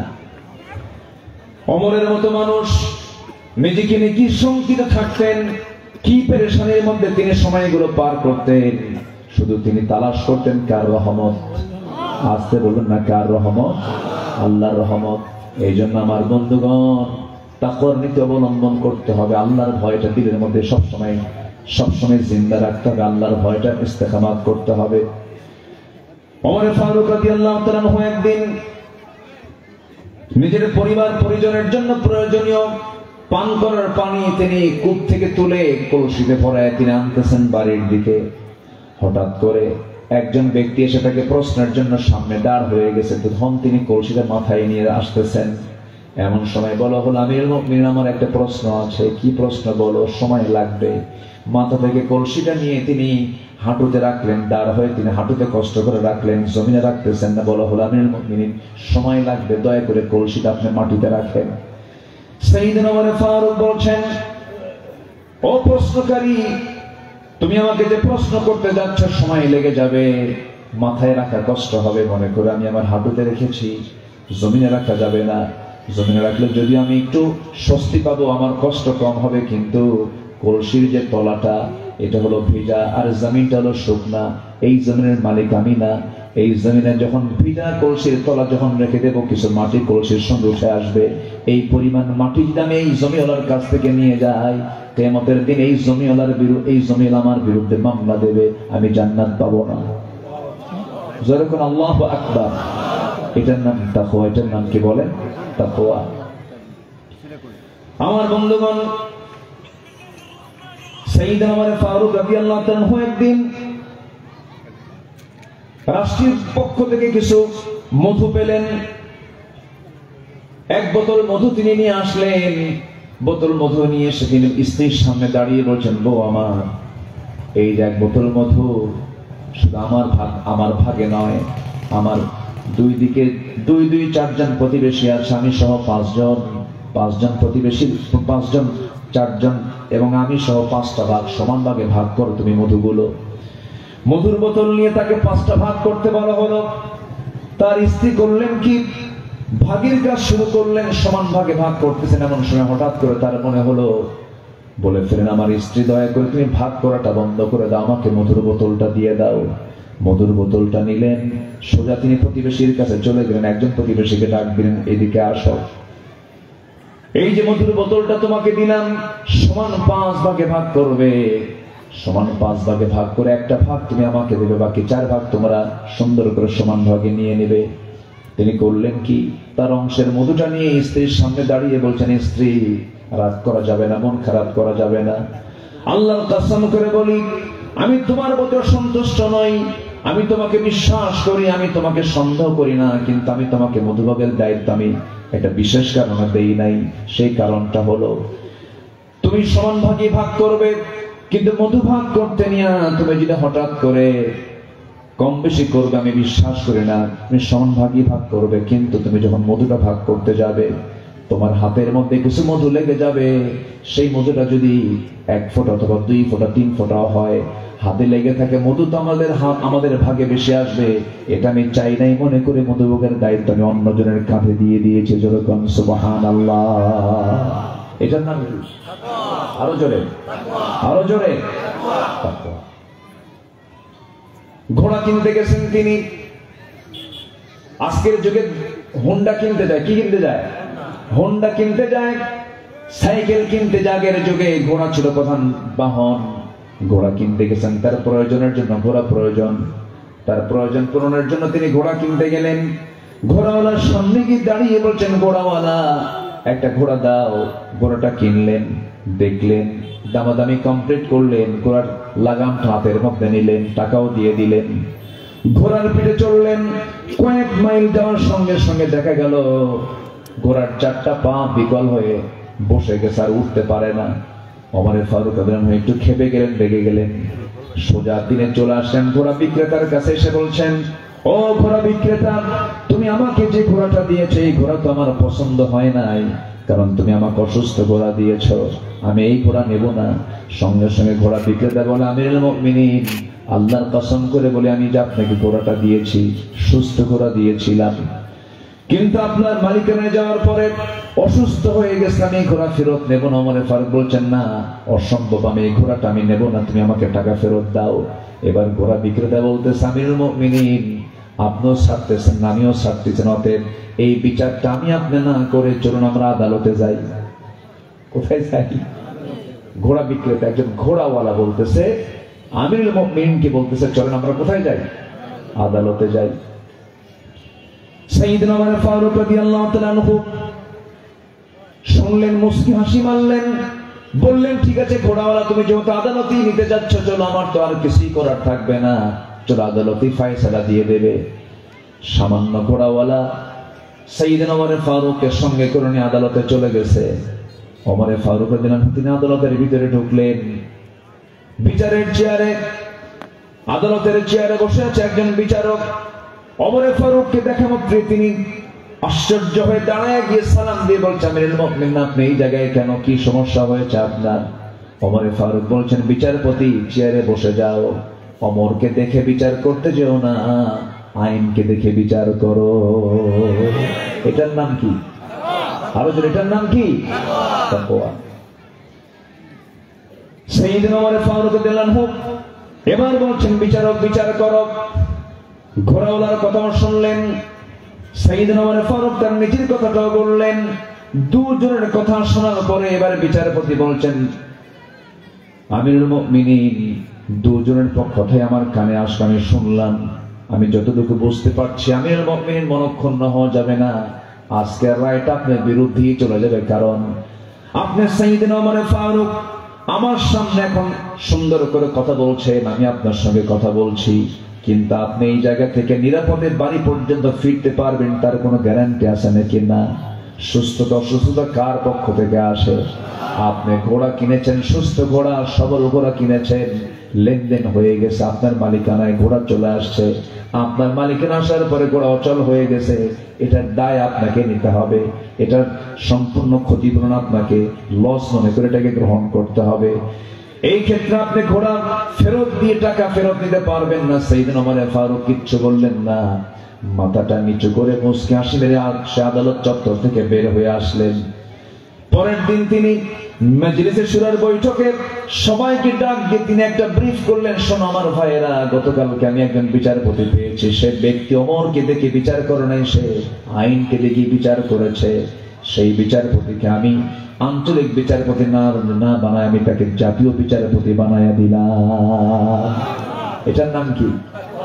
আজ তো বলবেন, এটার নাম কি বলেন? তাকওয়া। রাষ্ট্রের তহবিলে কিছু আপেল আসছে, রাষ্ট্রের তহবিলে কিছু খেজুর চলে এসেছে। সন্তান করলো কি, সাইয়েদনা ওমর ফারুকের এক সন্তান এসে দৌড় মেরে সে একটা আপেল, অনেকগুলো আপেল থেকে টান মেরে সেখান থেকে তুলে নিয়ে খাওয়া শুরু করে দিয়েছে। সাইয়েদনা ওমর ফারুক করলেন কি, মুখের মধ্যে নখ ঢুকায় দিয়ে জোর করে আপেলটা বের করলেন, যা মায়ের কোলে চলে যা, মায়ের কোলে পাঠায়া দিয়েছেন। সাইয়েদনা ওমর ফারুক কিছুক্ষণ পরে যখন ঘরের মধ্যে ঢুকেছেন, বউটার চেহারা কালো, বলছে, বউ আমার, তোমার চেহারা কালো কেন, তুমি আমার সঙ্গে এমন করছো কেন, কি হয়েছে? আপনার মধ্যে কি মায়া দয়া নাই কেন, কি হয়েছে? একটা আপেল বাচ্চা মুখে নিয়েছে, মুখের মধ্যে নখ ঢুকে আপনি আবার সে আপেলটা বের করার কি দরকার ছিল? আমাদের ভাগে তো কিছু আপেল আসবে। সাইয়েদনা ওমর ফারুক বলছেন, শোনো আমার স্ত্রী, যে আপেলটা সে মুখে নিয়েছে সে আপেলই আমাদের ভাগে আসবে, তার কি কোনো গ্যারান্টি আছে নাকি? এটার নাম কি? যেরকম এটার নাম কি? তাকওয়া। ওমর ফারুক রাদিয়াল্লাহু তাআলা একদিন কি করলেন? বসে আছেন এক সাহাবী, পাশে বসে অহংকারের হাদিস পড়ছিলেন। মিসকালা হাববাতিন মিন কিবার, যার মধ্যে চুল পরিমাণ অহংকার থাকবে সে জান্নাত পাবে না। চট করে সেই জায়গা থেকে তিনি নামিয়ে পড়লেন। চেয়ার থেকে নেমে ধুলাই মরেন জমিনে নিজের গাটা লাগায়া দিলেন, গড়াগড়ি দিলেন, গোটা শরীরে ধুলা বালি লাগায়া বলতে, সমর তুই অহংকারী হয়ে গেছিস, তোকে শাসক বলে মানুষ, তোকে খলিফা বলে মানুষ। এই কথা বলেই আকাশের দিকে দুটো হাত উঁচু করে আকাশের মালিকের দিকে তাকায় বলছেন, ও আকাশের মালিক আল্লাহ, আমার মন বলছে এই গোটা দুনিয়ার সমস্ত মানুষকে তুমি যদি জান্নাত দিয়ে যদি একজন ব্যক্তিকে জাহান্নাম দাও, আমার মনে হয় সে একটা ব্যক্তি হবে ওমর ফারুক। এই ব্যক্তিটা শুধু জাহান্নামে যাবে। আল্লাহ তুমি আমারে মাফ করো। এটার নাম কি বলেন? আসতে বলবেন, এটার নাম কি বলেন? তাকওয়া। এই জন্য জান্নাত পাওয়ার জন্য সবার আগে আমাকে আপনাকে ঈমান আনতে হবে, নেক আমল করতে হবে, এরপর আনতে হবে তাকওয়া, এরপর আনতে হবে কি? তাকওয়া। নাম্বার 3 হলো নামাজ কায়েমের সংগ্রাম করতে হবে, অনর্থক কাজ থেকে নিজেকে দূরে রাখতে হবে। সবার আয়াতগুলো জানা আছে, সবার মুখের আয়াত, পকেটের আয়াত, খুব কমন আয়াত। যারা নামাজ পড়েন, যারা কোরআনের সঙ্গে সম্পর্ক রাখেন, তাদের কাছে আয়াতগুলো খুবই ইজি আয়াত, খুবই কমন আয়াত। যারা পারেন ঠোঁট মিলিয়ে বলুন, قد أفلح المؤمنون الذين هم في صلاتهم خاشعون والذين هم عن اللغو معرضون والذين هم للزكاة فاعلون والذين هم لفروجهم حافظون إلا على أزواجهم أو ما ملكت أيمانهم فإنهم غير ملومين جربون الله أكبر জান্নাতে যাওয়ার শর্ত হলো নামাজ কায়েমের সংগ্রাম করতে হবে। নামাজ কায়েমের সংগ্রাম করতে গেলে একা দরকার না, সবাইকে নিয়ে দরকার। একটা টিম দরকার, একটা সংঘবদ্ধ শক্তি দরকার, একজন নেতা দরকার, একটা দল দরকার, ঠিক কিনা? সেই দলটা হবে কার দল? বিড়ি খাওয়া দল, বেনামাজি দল, দুনিয়ার আইন প্রতিষ্ঠা করা দল। আমরা কার আইন প্রতিষ্ঠা করতে চাই? আসতে বলবেন না, কার আইন প্রতিষ্ঠা করতে চাই? 53 বছর দেশ স্বাধীন হয়েছে। কেউ 16 বছর রাষ্ট্র চালিয়েছেন, কেউ 25 বছর, কেউ 9 বছর, কেয়ারটেকার গভর্নমেন্টের কয়েক বছর। সব দেখা তো শেষ করে দিলাম। কেউ নামাজের বিল সংসদে আনে নাই, কেউ নামাজ কায়েমের সংগ্রামের কথা বলে নাই। অতএব আগামী সরকার আমরা দেখতে চাই নামাজের সরকার। নারী সংস্কারের নামে পতিতাবৃত্তিকে যারা শ্রমের আওতায় আনতে চান, এটা নারী প্রতিষ্ঠা নয়, নারীর সম্মান ধ্বংস করার পরিকল্পনা এগুলো। আমার মা পতিতাবৃত্তি করুক, এটা কি আমরা চাই? আমার মাদের সম্পর্ক আমরা দেখতে চাই বৈধ না অবৈধ? বলুন, তাদের সম্পর্ক হবে দৈহিক সম্পর্ক আমরা দেখতে চাই বৈধ না অবৈধ? বৈধ। পতিতাবৃত্তিকে শ্রমের আওতায় নিয়ে সেই ষড়যন্ত্রগুলো করা হচ্ছে। পশ্চিমাদের কোন উস্কানিতে আমরা কান দেব না।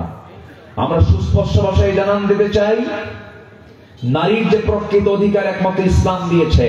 ইসলাম যে অধিকার দিয়েছে এর চাইতে বাড়াবাড়ি যারাই করবে অবশ্যই তাদেরকে আমাদের দেখে নিতে হবে। নারীর অধিকার প্রতিষ্ঠার জন্য আমাদের মাঠে ময়দানে কাজ করতে হবে। সবাই রাজি আছেন কিনা ইনশাআল্লাহ? আল্লাহ কবুল করুন, জোরে বলে আমিন।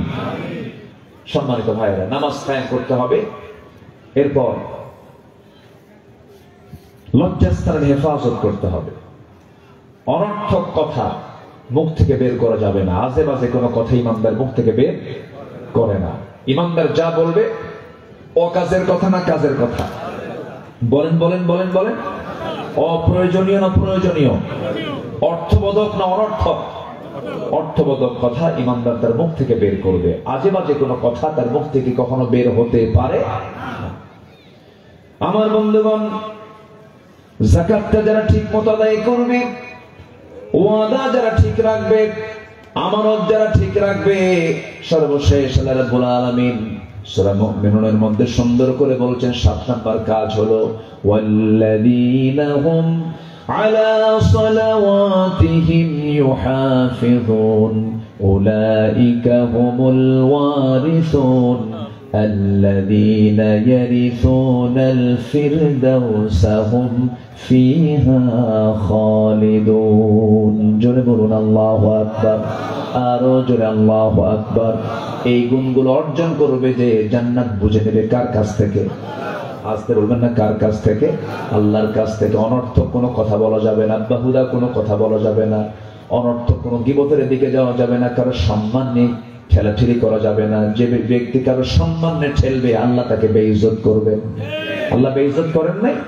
সাইদির ব্যাপারে, আল্লামা সাইদির ব্যাপারে বলা হলো উনি নাকি ধর্ষণ করেছেন, উনি নাকি মানুষের বাড়িতে আগুন দিয়েছেন। এ তো শয়তান বিশ্বাস করবেন। আপনাদের পাশেই তো বাড়ি, তার পাশে বাড়ি না, পাশেই তো বাড়ি, পিরোজপুরা মোড়েলগঞ্জ তো পাশাপাশি। ওনার বাড়ি আর মোড়েলগঞ্জ একদম সাথে লাগানো। আমি গেছি মোড়েলগঞ্জের মাহফিলে, শুনলাম পাড়ের হাট থেকে লোক আসছে। পাড়ের হাট থেকে এখানে কেমন আসলো? গুজর বাড়িটা আমাদেরই পাশে, একদম পাশাপাশি। সম্মানিত ভাইয়েরা, এই জাতীয় ষড়যন্ত্র আগের থেকে। একজন নবী ছিলেন, খুব রাগী নবী ছিলেন, যে নবী আল্লাহর সঙ্গে ডাইরেক্ট কথা বলতেন। বলেন কোন নবী? বলেন কোন নবী? মুসা আলাইহিস সালামের বিরুদ্ধে কত ষড়যন্ত্র ফেরাউনরা করেছে, কত প্ল্যান করেছে। মুসা আলাইহিস সালাম একদিন শুনতে পেলেন তার বিরুদ্ধে ফেরাউন একটা কুৎসা রচনা করেছে, গোটা দেশে ছড়িয়ে দিয়েছে। কি ছড়িয়ে দিয়েছে? মুসা আলাইহিস সালামের ব্যাপারে ফেরাউন বলে ফেললো যে মুসা শারীরিক ত্রুটি আছে, সে আল্লাহর নবী হয় কেমনে? শারীরিক ত্রুটি হলো লোককে আল্লাহর নবী হয়? কি শারীরিক ত্রুটি? বললো যে মুসার এক শিরা বেরান হয়েছে। যেরকম নাউজুবিল্লাহ। এটা এলাকায় কি বলে? এটা হ্যাঁ, ওটাই বলে তো যাচ্ছে। ঠিক আছে, ওটাই বলে, চাচা বলে ফেলছে। যখন এই জাতীয় কথা যখন এই নবীর কানে আসলো, বলেন তো এই নবীটার রাগ কি সবচেয়ে কম না সবচেয়ে বেশি? সব নবী ছিলেন একরকম, এই নবী একটু ভিন্ন রকম ছিলেন। কোন নবীকে আল্লাহ পাক তোতলা বানান না, এই নবী কি ছিলেন? তোতলাও ছিলেন। আর তোতলা যারা হয় তাদের রাগ কম হয় না বেশি হয়?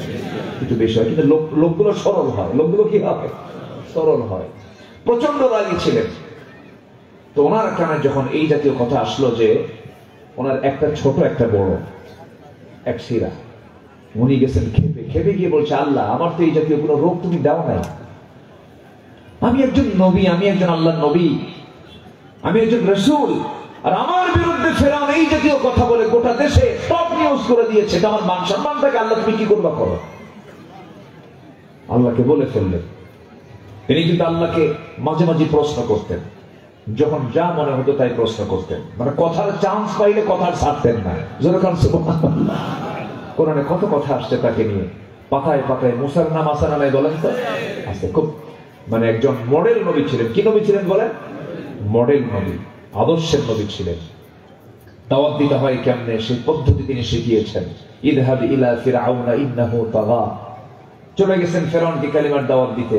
দাওয়াত দেওয়ার পথই বলছেন আল্লাহ, আমি তো দাওয়াত দিতে যাচ্ছি, তুমি আমাকে বললা, কিন্তু আমার তো জিহ্বায় অসল, জিহ্বা ঠিক নাই, জিহ্বাটা তুমি আল্লাহ ঠিক করে দাও। আল্লাহ বললেন তোমার জিহ্বা আমি ঠিক করে দিলাম, বলো রব্বিশরাহ লি সাদরি ওয়া ইয়াসসির লি আমরি। সুন্দর করে দোয়াটা শিখে নিলেন, কালিমার দাওয়াত দিতে গেছেন। আল্লাহ বললেন যে মুসা, দাওয়াত তো দিতে যাচ্ছ, তো নরম সুরে কালিমার দাওয়াত দিও। আল্লাহ, নরম সুরের কথা যদি আমাকে বলো, আমার তো হবে না, আমার তো গরম সুর। তুমি যদি নরম সুরের কথা বলো, আমার ভাই, আমার বড় ভাই হারুন, সে আমার চাইতে সে আমার চাইতে সুন্দর করে কথা বলতে পারে। সুন্দর তার ফাসাহাত, সুন্দর তার বালাগাত, তার কথার সুর ভালো, তার বাচন ভঙ্গি ভালো, প্রেজেন্টেশন ভালো, উপস্থাপনা ভালো। আল্লাহ তুমি তাকে আমার সহকারী করে দাও, আমার সঙ্গে তুমি দিয়ে দাও। আল্লাহ বললেন মুসা, তোমার মুখে যখন তোমার ভাইয়ের প্রশংসা শুনলাম, তাকে কি আর এমনি পাঠানো যায়? এই মুহূর্তে আমি তাকে নবুয়ত দিয়ে দিলাম। কয়জন নবী হলো? দুই ভাই দুই নবী, দুই ভাই দুইজন নবী হয়ে গেল। দুজন মিলে গেছেন কালেমার দাওয়াত দিতে। ফেরাউন সামনে দাঁড়ায় বলে, মুসা কি বলো? আল্লাহ মানে পাঠায় দিছে তাড়াতাড়ি কালিমা পড়ে মুসলমান হয়। এই কথা কি বুঝতেছেন?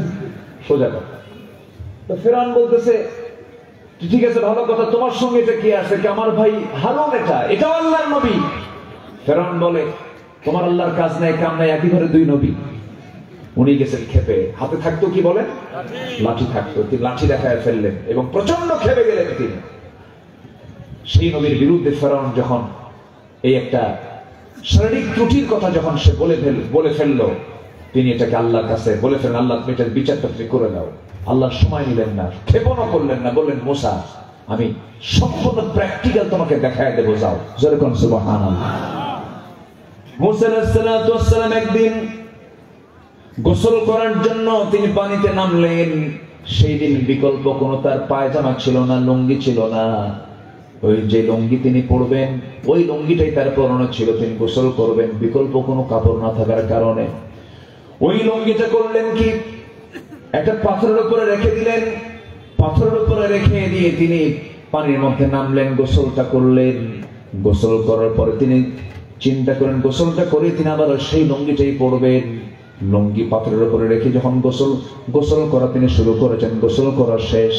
গোসল করা শেষের পরে যখন তিনি লুঙ্গিটা পরে যখন লুঙ্গিটা নিয়ে যখন আবার তিনি পরিধান করবেন, এমন সময় আল্লাহ পাথরকে অর্ডার করলেন, পাথর মুসার লুঙ্গি নিয়ে আমার দৌড়। আল্লাহু আকবার বলবেন, দৌড় মার। সহি কথা।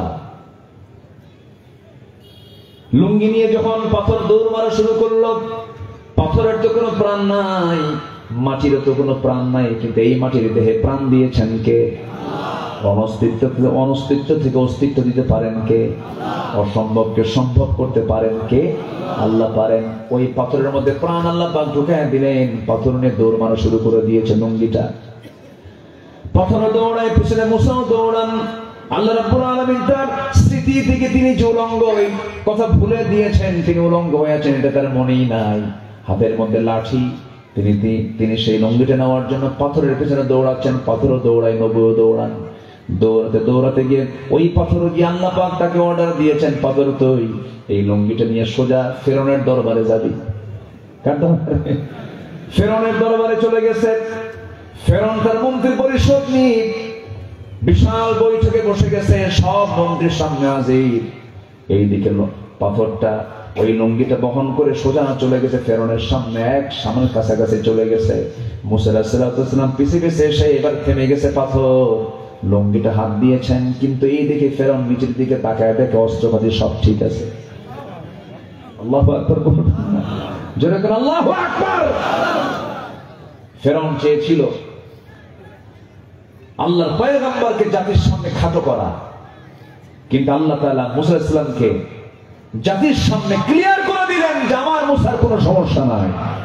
16 বছর পর জাতির সামনে সব আল্লাহ ক্লিয়ার করে দিয়েছেন, সব জালিম হলো ওরা, আলেমদের কোনো দোষ নাই। ঠিক কি না? আল্লাহ আছেন, আল্লাহ আছেন না নাই? মুরব্বীরা বলতো ও না মরা পর্যন্ত উপায় নাই, বলতো না? কিন্তু মরা লাগছে, তাজাই আছে। কিন্তু দেশে আছে না দিল্লি আছে? দেশে আছে না দিল্লি আছে? দেখেন 25 বছর আগে আল্লামা সাইদি বলতে পারতেন লন্ডনে চলে যাবে, সেখানে তার বোনের বাড়ি আছে, ভাগ্নির বাড়ি আছে। বিয়ে বাড়ি হলে আমেরিকা চলে যাবে। বিয়ে বাড়ি বললো না, বোনের বাড়ি বললো না, বললো কি মামু বাড়ি দিল্লি। এখন গেছে কোথায়? দিল্লি। সম্মানিত ভাইয়েরা, আমরা কি সবাই জান্নাত পেতে চাই? জান্নাতে যাওয়ার জন্য 15টা করণীয় কাজ আমরা এতক্ষণে শিখে নিলাম। হলো নাম্বার 1 হলো ঈমান আনা, নেক আমল করা। নাম্বার 2 তাকওয়া অবলম্বন করা। নাম্বার 3 হচ্ছে নামাজ কায়েম এবং অনর্থক কাজ থেকে নিজেকে বিরত রাখা। নাম্বার 4 হলো রোজা পালন করা। ফরজ রোজা কয় মাস? 1 মাস। আর নফল রোজা 12 মাস। সারা বছর। বলেন সারা বছর। সারা বছরের মধ্যে নির্দিষ্ট দিন ছাড়া যদি কেউ সারা বছর রোজা রাখে তাতে কোনো বাধা নাই। রোজা তো রাখি, এখন সারা জীবন রোজা রাখে না, এখন ডায়াবেটিস হওয়ার কারণে সকালেও না খায় থাকে, সন্ধ্যাও না খায়। কি ঠিক কিনা বলেন? রোজা আমার আপনার জন্য ক্ষতির কোনো কারণ না, রোজা আমার আপনার জন্য ভালো। বলি আলহামদুলিল্লাহ, জোরে বলি আলহামদুলিল্লাহ।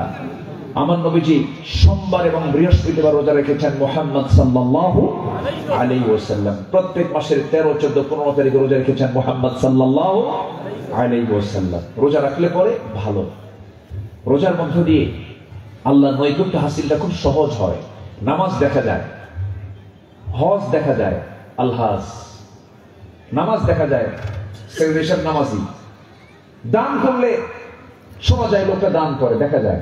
দানবী দেখানো যায়, নামাজ দেখানো যায়, হজ দেখানো যায়, রোজা আসতে কয় দেখানো যায়, দেখানো যায় না। কেন দেখানো যায় না? এটা এমন একটা ইবাদত, পৃথিবীর কোন লোকের সঙ্গে এটার সম্পর্ক নাই। সম্পর্ক বান্দার কার সাথে? আসতে বলবেন না, কার সাথে? সাউথ কোরিয়া গিয়েছিলাম বেশ কয়েক বছর আগে। ওই দেশের মানুষ হলো বৌদ্ধ ধর্মের অনুসারী বেশি, বিশেষ করে এশিয়ার ভিতরে বৌদ্ধ লোক বেশি। এশিয়া ধরেন, চায়না ধরেন, চীন, জাপান, তাইওয়ান, কোরিয়া, তারপরে থাইল্যান্ড, ভিয়েতনাম, এগুলো সব হচ্ছে মানে বৌদ্ধ, মানে বুদ্ধিস্টের অনুসারী তারা।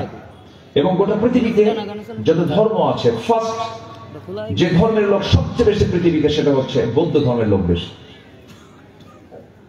তো আমি সাউথ কোরিয়া গেলাম, এক প্রবাসী আমার দেশেরই মানুষ, তোমার সঙ্গে গল্প করতেন। উনি আমাকে বলেন, ভাই আমার এক মালিক, আমি যার অধীনে চাকরি করি, রমজান মাসে আমি রোজা আছে, সে রোজা বোঝে না। তো রোজার দিন দুপুরবেলা আমাকে হাতে পানি ধরায় বলে, পানি খা, তোর চেহারা তো শুকিয়ে গেছে। বললাম, ভাই আমি তো রোজা আছি, আমি পানি খেতে পারবো না। তো রোজা কি? কে না খেয়ে থাকা। কেন না খেয়ে থাকা? আল্লাহ আমাকে মানা করছে। তোর আল্লাহ কে? আমার আল্লাহ মানা করছে। মানা করার কারণে খাই না। মানা করছে ভালো কথা, তো পানিটা নিয়ে লুকায় খা। কি কথা কি বুঝছেন? তো বলতেছে, দেখেন আমার আল্লাহ তো এমন আল্লাহ যে এই প্রকাশ্য দেখে আবার লুকায় খেলেও দেখে। কি তাই? হ্যাঁ, আমার আল্লাহ এমন আল্লাহ যিনি আড়ালেও দেখেন, আবার প্রকাশ্যও দেখেন, আলোতেও দেখেন, অন্ধকারেও দেখেন। সে আল্লাহর ভয় আমি রোজা আছি, আমি অন্ধকারে খেতে পারবো না। তো এই কথা বলার পরে ওই বুদ্ধিস্ট বৌদ্ধটা তাকে বলতেছে, তাহলে তো তোমার খুব ভালো মানুষ। কেন? তোমার যে আল্লাহর ভয়ে অন্ধকারেও খাও না, আলোতেও খাও না, প্রকাশ্যেও খাও না, গোপনেও খাও না, তোমরা তো অনেক ভালো মানুষ, তোমরা আল্লাহকে ভয় করো। তাহলে আমার বিশ্বাস তোমার দেশের মানুষের মতো গোটা পৃথিবীতে আর এরকম মানুষ খুঁজে পাওয়া যাবে না। তোমার দেশের মানুষ সবচাইতে ভালো, ওরা চুরি করে না। কি আমার কথা কি বুঝতেছেন আপনারা? তাহলে কি আমার দেশে রোজার কি বাস্তবতা আছে? ওই বুদ্ধিস্ট, ওই বৌদ্ধের যে ধারণা, ওই ধারণার ফলাফল কি আমার দেশের রোজাদারদের মধ্যে আছে? আমি এই জীবনে প্রথম, আমার জীবনে এই প্রথম রমজান মাসে আমি খাদ্য সামগ্রীর দাম কম পেয়েছি। এই কথা আমার বুদ্ধি বয়সে আমি দেখি নাই যে পেঁয়াজের মাসে পেঁয়াজের দাম এত কম থাকে। সবচেয়ে পেঁয়াজের ব্যবহার কোন মাসে হয়? সবচেয়ে পেঁয়াজের দাম কোন মাসে গেছে? রমজান মাসে। একজন দেশ চালাচ্ছে, যদিও তিনি ইসলামী ব্যক্তিত্ব নন, কিন্তু নামটা খুব বরকতের নাম। আবার আসছে কে?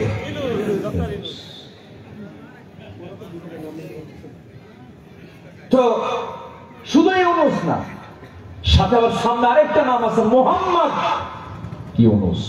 কয় নবী বলেন? কয় নবীর নাম বলেন? বরকত থাকতেই হবে। দুই নবীর নাম একজন দখল করে আছে। 84 বছর বয়সে একজন মানুষ। আমরা এতটুকু নিশ্চিত হতে পেরেছি, আমরা দেশের জনগণ বুঝতে পেরেছি যে লোকটার মধ্যে অন্তত ক্ষমতার লোভটা না। কি আসতে কর কেন? ক্ষমতার লোভ কি আছে? সব ঠিক ছিল, শুধু যদি শুধু ইসলামটা যোগ হতো কত ভালো হতো। শুধু ইসলামটা একটু যোগ হওয়া দরকার। ইসলামী ব্যক্তিত্ব, ইসলাম শুধু যোগ হলে পরে একদম পরিপূর্ণ হয়ে যেত। কিন্তু বন্ধের ভালো হিসাবে যেটা বলবো, আমি যেটা বলবো, এই লোকটা শেষ সময় এসে যে ঝুঁকিটা নিয়েছেন, তার তো এগুলো প্রয়োজন ছিল না। গোটা পৃথিবীতে তার যশ খ্যাতি তো আছেই, তিনি এসেছেন কিছু পরিবর্তন করার জন্য আসছেন, কিন্তু একটা পক্ষ খুব নাড়াচাড়া দিয়ে বসছে, শুধু বলছে ইলেকশন ইলেকশন। কি ঠিক কিনা বলেন? এর মানে কি জানেন? এর মানে হলো খাবো খাবো, ঠিক কিনা? প্রত্যেকটা হত্যার বিচার বাংলার জমিন আগে হতে হবে। আসতে খাবেন না, জোরে বলুন ঠিক কিনা? প্রতিটি বিচার বাংলার জমিনে হওয়ার পর হবে সবকিছু।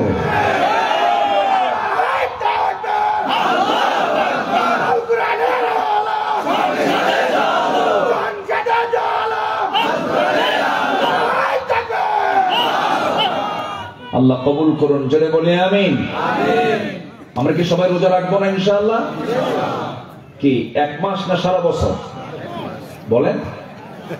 সারা বছর, রেগুলার না।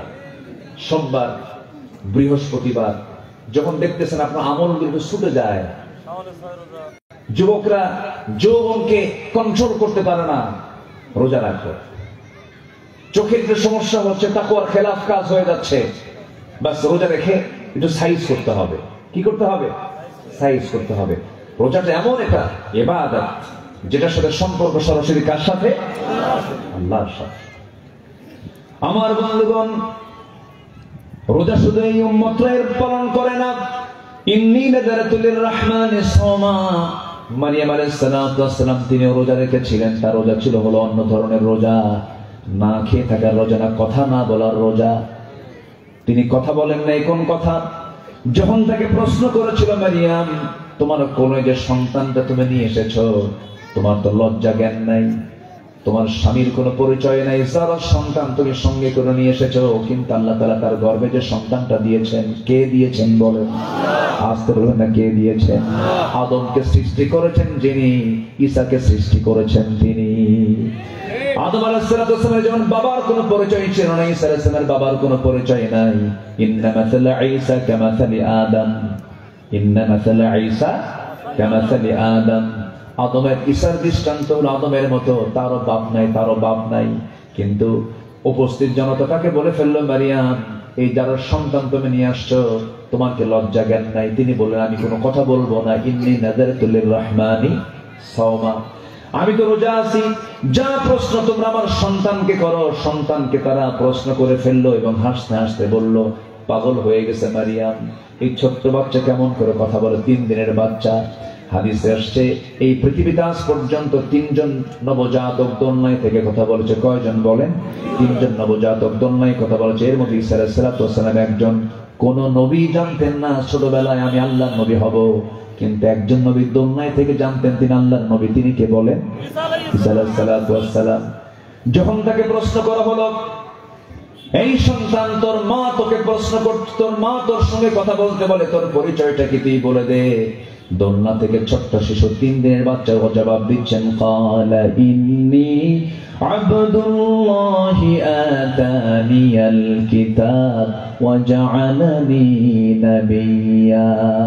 আমি হলাম আল্লাহর গোলাম, আল্লাহ পাক আমাকে ইনজিল কিতাব দান করেছেন, আমি হলাম আল্লাহর নবী। আমার মা হচ্ছে নবীর মা, খবরদার নবীর মার সঙ্গে তোমরা বেয়াদবি করো না। ইন্নী নাযারাতু লিররহমানি সাওমা, আমি রোজাদার। অতএব রোজাটা হলো অনেক আগের বিষয়। মিন ক্বাবলিকুম লাআল্লাকুম তাত্তাকুন, এই বিষয়গুলো আমরা রেগুলার রাখার চেষ্টা করব। সমস্ত ইবাদতগুলোকে আমরা কন্টিনিউ করার চেষ্টা করব। নাম্বার 5 হলো জান্নাত পাওয়ার জন্য রবের প্রতি তাওয়াক্কুল করা, মেনে নেওয়া।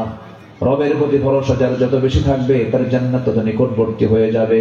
ওয়া মান ইয়াতাওয়াক্কাল আলাল্লাহ ফাহুয়া হাসবুহ, যে ব্যক্তি আল্লাহর প্রতি ভরসা করবে আল্লাহ তার জন্য যথেষ্ট। জোরে বলি সুবহানাল্লাহ। আল্লাযীনা সাবারু ওয়া আলা রাব্বিহিম ইয়াতাওয়াক্কালুন ওয়াল্লাযীনা ইয়াসতামি'উনাল ক্বাওলা ফায়াত্তাবি'উনা আহসানা উলাইকাল্লাযীনা হাদাহুমুল্লাহ ওয়া উলাইকা হুম উলুল আলবাব। জোরে বলুন আল্লাহু আকবার। নাম্বার 6 হলো আল্লাহর জন্য সম্পদ ব্যয় করা। কার জন্য বলেন? আল্লাহর জন্য। মাসালুল্লাযীনা ইউনফিকুনা আমওয়ালাহুম في سبيل الله كمثل حبة أنبتت سبع سنابل في كل سنبلة 100 حبة والله يضاعف لمن يشاء والله واسع عليم জোরে বলুন আল্লাহু আকবার। দান করবে যে জান্নাত পাবে সে। দান করব আমরা কার পথে? আসতে হবে না কার পথে? একই ব্যক্তি মাহফিল কমিটির সভাপতি আবার যাত্রা কমিটির সভাপতি, যাত্রাতেও দান করে মাহফিলও দান করে, এমন চান্দাবাজ নেতা আছে না নাই বলেন? আসতে বলবেন না আছে না নাই? এগুলো এখন আমাদের মাথায় রাখতে হবে। বহু চ্যালেঞ্জ সামনে ফেস করতে হবে আমাকে আপনাকে। মন্দকে প্রতিহত করতে হবে। নাম্বার 7 হলো মন্দকে প্রতিহত করে ভালোকে প্রতিষ্ঠা করতে হবে। এটাও জান্নাতের পথ। ওয়াল্লাযীনা সাবারু বিতিগাআ ওয়াজহি রাব্বিহিম ওয়া আকামুস সালাতা ওয়া আনফাকু মিম্মা রাযাকনাহুম সিররান ওয়া আলানিয়া ওয়া ইয়াদরাউনা বিল হাসানাতিস সাইয়্যাহ أولئك لهم عقبى الدار জোরে বলুন আল্লাহু আকবার। নাম্বার 8 হলো শিরক থেকে দূরে থাকতে হবে।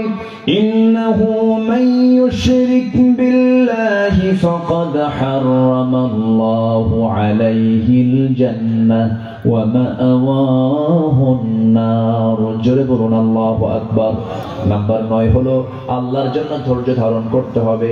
ইন্নামা ইউওয়াফাস সাবিরুনা আজরাহুম বিগাইরি হিসাব জোরে বলুন আল্লাহু আকবার।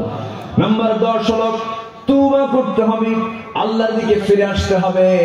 যে বান্দা তওবা করে আত-তাইবু মিনাজ যামবি কামান লা যামবা লাহ, যার তওবা কবুল হয়ে যায় রাসূল বলেছেন তার জীবনের আগের জীবনের সমস্ত গুনাহগুলো maaf হয়ে যায়। ইল্লা মান তাবা ওয়া আমানা ওয়া আমিলা সালিহান ফাউলাইকা ইয়াদখুলুনাল জান্নাতা ওয়া লা ইউযলামুনা শাইআ জোরে বলুন আল্লাহু আকবার। সূরা মারইয়াম 60 নম্বর আয়াত। আবার সূরা ফুরকানে বলছেন ইল্লা মান তাবা ওয়া আমানা ওয়া আমিলা সালিহান ফাউলাইকা ইউবাদদিলুল্লাহু সাইয়্যাতিহিম হাসানাত জোরে বলুন আল্লাহু আকবার। যে ব্যক্তি তওবা করবে, নেক আমল করবে, ফিরে আসবে, আল্লাহ রাব্বুল আলামিন বলেন আমি তার সারা জীবনের অর্জিত যত সাইয়্যাত গুলো আছে, যত গুনাহগুলো আছে, সমস্ত গুনাহগুলো পাল্টায়া সওয়াব বানায়া দেব। জোরে বলুন সুবহানাল্লাহ। এই তওবার ফলাফলটা কত কত বরকতের, আল্লাহু আকবার বলেন। তওবা করব কার কাছে? মানুষের দল করেছে, এখন থেকে দল করব কার? চুরি করেছে করব না, জিনা করেছে জিনার দিকে যাব না, মানুষের হক নষ্ট করেছে আর হক নষ্ট করব না, জুলুম করেছে আর জুলুমের দিকে যাব না, শিরক করেছে শিরকের দিকে যাব না, ব্যবসায় ভেজাল করেছে আর ভেজাল করতে যাব না। এই সমস্ত কাজগুলোকে যদি বন্ধ করে একদম যদি ইখলাসের সাথে যদি কোনো বান্দা তওবা করে ফিরে আসে, আমার বন্ধুরা আমি একটা প্রশ্ন করব। বাবার 4টা ছেলে, এই 4টা ছেলের মধ্যে 3টা ছেলেটা খুব ভালো, কিন্তু একটা ছেলে খুব দুষ্ট। বাপ মার নজর কার দিকে থাকে? বলেন বলেন বলেন বলেন, কার দিকে থাকে? ওই 3টার কোনো খবর রাখে না, বাপ মা শুধু ওই নজরটাই রাখে ওই দুষ্ট ছেলেটা কখন ভালো হয়ে যাবে, বারবার আল্লাহর কাছে চায় আর আল্লাহকে বলে আল্লাহ আমার দুষ্ট ছেলেটাকে ভালো করে দাও। বান্দার মধ্যে যে সমস্ত বান্দাগুলো একটু বেশি দুষ্ট হয়, আল্লাহ পাক শুধু পেরেশান হয় এই বান্দাটা কখন তওবা করে আমার পথে ফিরে আসবে, তওবা করে আমার পথে কখন ফিরে আসবে। যখন কোনো বান্দা তওবা করে আল্লাহর পথে ফিরে আসে, 1 পা গায় আল্লাহ তার দিকে 10 পা গান, বান্দা হেঁটে হেঁটে আসে আল্লাহ তার দিকে দৌড়ে দৌড়ে যান। আল্লাহু আকবার বলেন। আল্লাহর টার্গেট হলো বান্দাকে কি দেওয়া? জাহান্নাম দেওয়া না জান্নাত দেওয়া? বলেন বলেন বলেন, কি দেওয়া? জান্নাত। তওবা করব কার কাছে? আল্লাহর কাছে। 99টা খুন করার পরে ভালো হওয়ার জন্য একজন আল্লাহওয়ালার কাছে গেছে, ও আল্লাহওয়ালা আমি ভালো হতে চাই। 99টা খুন করছে, আমি কি ভালো হতে পারবো নাকি? আল্লাহ আমাকে মাফ করবেন না? মাফ করবেন না। জবাব করছে আবার। পূরণ করলো কতগুলো? 100টা। এরপর সূচনা হলো আরেকজন বান্দার কাছে গিয়ে বললো, ভাই আমি তো এতগুলো মার্ডার করে ফেলছি, আমি কি বাঁচবো নাকি? আমি কি আল্লাহর কাছে মাফ পাবো নাকি? হ্যাঁ পাবে। তুমি এলাকায় থাকো না, ওই এলাকায় ভালো মানুষের বসবাস আছে। সহিহ হাদিস, এটা একদম বুখারীর হাদিস। যাও তুমি ওই জনপদে চলে যাও। ইখলাসের সাথে তওবা করে নিল, রওনা হলো। মাঝপথে দুনিয়া থেকে বিদায় হয়ে গেল। আযাবের ফেরেশতা কি, আযাবের ফেরেশতা হাজির হলো, আবার ভালো ফেরেশতা হাজির হলো, রহমতের ফেরেশতা হাজির হলো, জান্নাতের ফেরেশতা জাহান্নামের ফেরেশতা হাজির হয়ে গেছে। সামনে দুজন বাকবিতণ্ডা শুরু করে দিয়েছে, বলতেছে এটা আমার, বলতেছে এটা আমার। শেষ পর্যন্ত মাপ দিয়ে দেখা গেল, আল্লাহ বললেন মাপ দিয়ে দেখো সে কি বেশিটুকু আসছে নাকি। বেশিটুকু আসছে। বেশিটুকু আসার জন্য আমি আল্লাহ তার তওবা কবুল করে আমি তাকে মাফ করে জান্নাত ঘোষণা দিয়ে দিলাম। আল্লাহ চান না কোনো বান্দা জাহান্নামে যাক, জান্নাতে যাওয়ার জন্য চেষ্টা করার দরকার আছে না নাই? চেষ্টা করব আমরা, সাহায্য করবেন কে? ওয়াল্লাযীনা জাহাদু ফীনা লানাহদিয়ান্নাহুম সুবুলানা। আমার পথে যে আসার জন্য চেষ্টা করে, সাবিল এক বচন, সুবুল বহু বচন, আমি তার জন্য একটা রাস্তা নয় অসংখ্য রাস্তা আমি তার জন্য খুলে দেই। আল্লাহু আকবার বলো। তওবা করব কার কাছে? আল্লাহর কাছে। নাম্বার 11 হলো জান্নাতে যাওয়ার জন্য 15 কাজ। নাম্বার 11 হলো আল্লাহর পথে জিহাদ করা। কার পথে? জোরে বলেন, কার পথে? আল্লাহ রাব্বুল আলামিন বলেন, وَمَن يُجَاهِدُ فَإِنَّمَا يُجَاهِدُ لِنَفْسِهِ إِنَّ اللَّهَ لَغَنِيٌّ عَنِ الْعَالَمِينَ تُؤْمِنُونَ بِاللَّهِ وَرَسُولِهِ وَتُجَاهِدُونَ فِي سَبِيلِ اللَّهِ بِأَمْوَالِكُمْ وَأَنفُسِكُمْ ذَلِكُمْ خَيْرٌ لَكُمْ إِن كُنتُمْ تَعْلَمُونَ। জোরে বলুন আল্লাহু আকবার। নামাজ আদায় করা কি? জোরে। রোজা আদায় করা কি? যাকাত দেওয়া কি? জিহাদ করা দুর্বল, দুর্বল ফরজ কি? ছোট ফরজ না বড় ফরজ? ফরজ তো ফরজই, ফরজের আবার ছোট বড় আছে নাকি? সব ফরজ। নামাজে মুনাফিক চেনা যায় না, ডান শব্দে মুনাফিক চেনা যায় না, কিন্তু জিহাদে মুনাফিক চেনা যায়। জিহাদে মুনাফিক আসতে পারে না। যত রক্ত লাগে দেব, প্রয়োজনে লোক পাঠাবো, আমি যাব না। এটা হচ্ছে মুনাফিকদের কাজ। এই জন্য মুনাফিক থেকে বাঁচার জন্য জিহাদের তামান্নার দরকার আছে না নাই? মান মাতা ওয়ালাম ইয়াকযু ওয়ালাম ইয়াহদিথ বিহি নাফসুহু ফামাতা আলা শু'বাতিন মিনান নিফাক আও কামা ক্বালা আলাইহিস সালাতু ওয়াস সালাম। মরল, জিহাদ করলো না, জিহাদের তামান্নাও রাখলো না, সে ব্যক্তির মরণ যেন মুনাফিকের মরণ, বলেছেন মুহাম্মদ সাল্লাল্লাহু আলাইহি ওয়াসাল্লাম। নাম্বার 12 হলো পাপের উপর অবিচল না থাকা, আল্লাহর নিকট ক্ষমা প্রার্থনা করা। পাপের উপরে কন্টিনিউ না থাকা, পাপ হয়ে গেছে কিন্তু ওখান থেকে ফিরে আসা।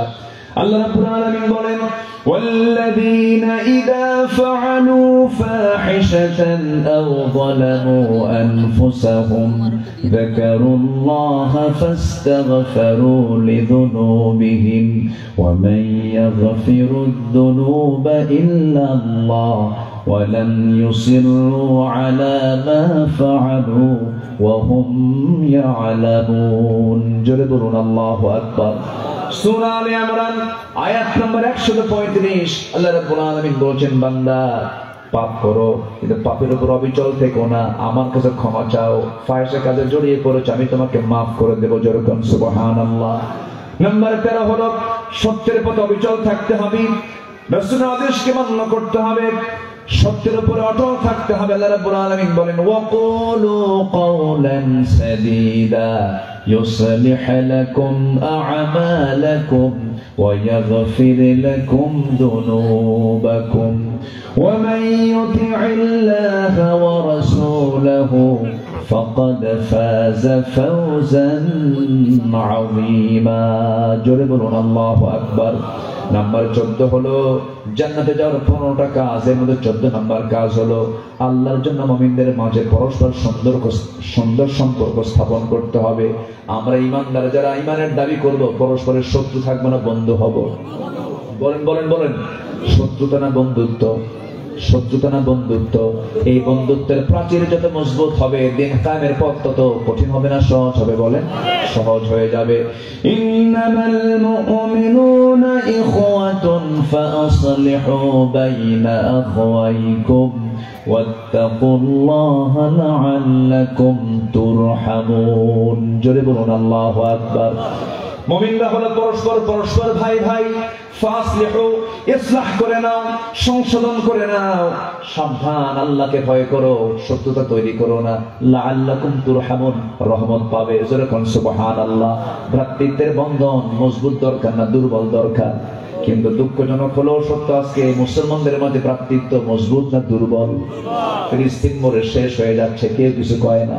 কাশ্মীর মোড়ে শেষ হচ্ছে, কেউ কিছু বলে না। তবে বেশি দিন দূরে নয়, ভারতের জালিমরা আল্লাহর ঘর যেমন টুকরা টুকরা করতেছে, খুব বেশি দিন দূরে নয়, ভারত টুকরা টুকরা হয়ে যাবে ইনশাআল্লাহ।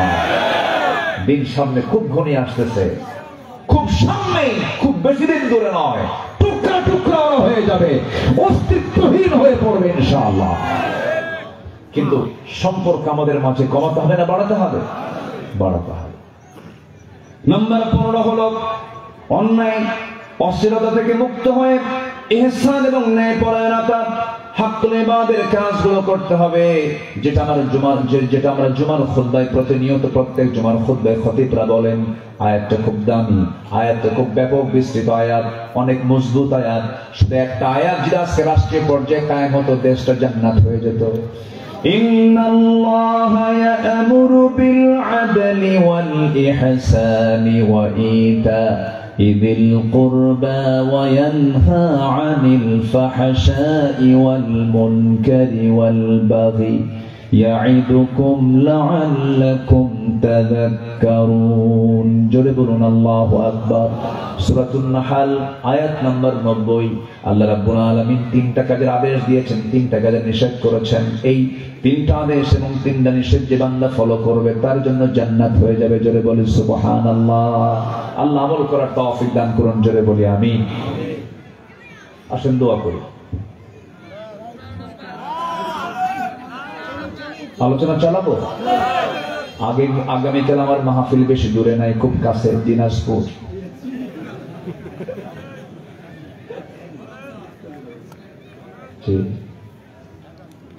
আজকে আমি মনে হয় আফটার রমজানের পরেই প্রথম আমি মনে হয় এত তাড়াতাড়ি মঞ্চে উঠছি। 9টায় মাহফিলে উঠিয়ে দেওয়া, এটা যে কত বড় একটা মাহফিল কমিটির সঠিক সিদ্ধান্ত, এটা অনেক মাহফিল কমিটি বোঝে না। প্রধান মেহমানকে মাহফিল উঠায় দেয় কখন জানেন? যখন মানুষের যাওয়ার সময় হয়। আমি আজকে খুবই খুশি হয়েছি মাহফিল কমিটির উপর। এই সিস্টেমটা আপনারা ধরে রাখবেন। যদি পারেন আগামীতে 8টায় উঠায় দিবেন, আরো ভালো। এটা একটা মাহফিলের সৌন্দর্য। এটা মাহফিল 10টার মধ্যে শেষ হয়ে যাবে, সব কাজ হবে একসাথে। তার নামাজ হবে, তার ইবাদত হবে, তার পরের দিন অফিস হবে। কিন্তু আমাদের দেশের ট্রেডিশন ম্যাক্সিমাম মাহফিল বক্তাকে উঠায় দেয় ম্যাক্সিমাম জায়গায় 11টার তো আগে না, 11টার পরে, 11:30, 12টা পর্যন্ত বেজে যায়। ময়মনসিংহে একটা মাহফিল ছিল আমার।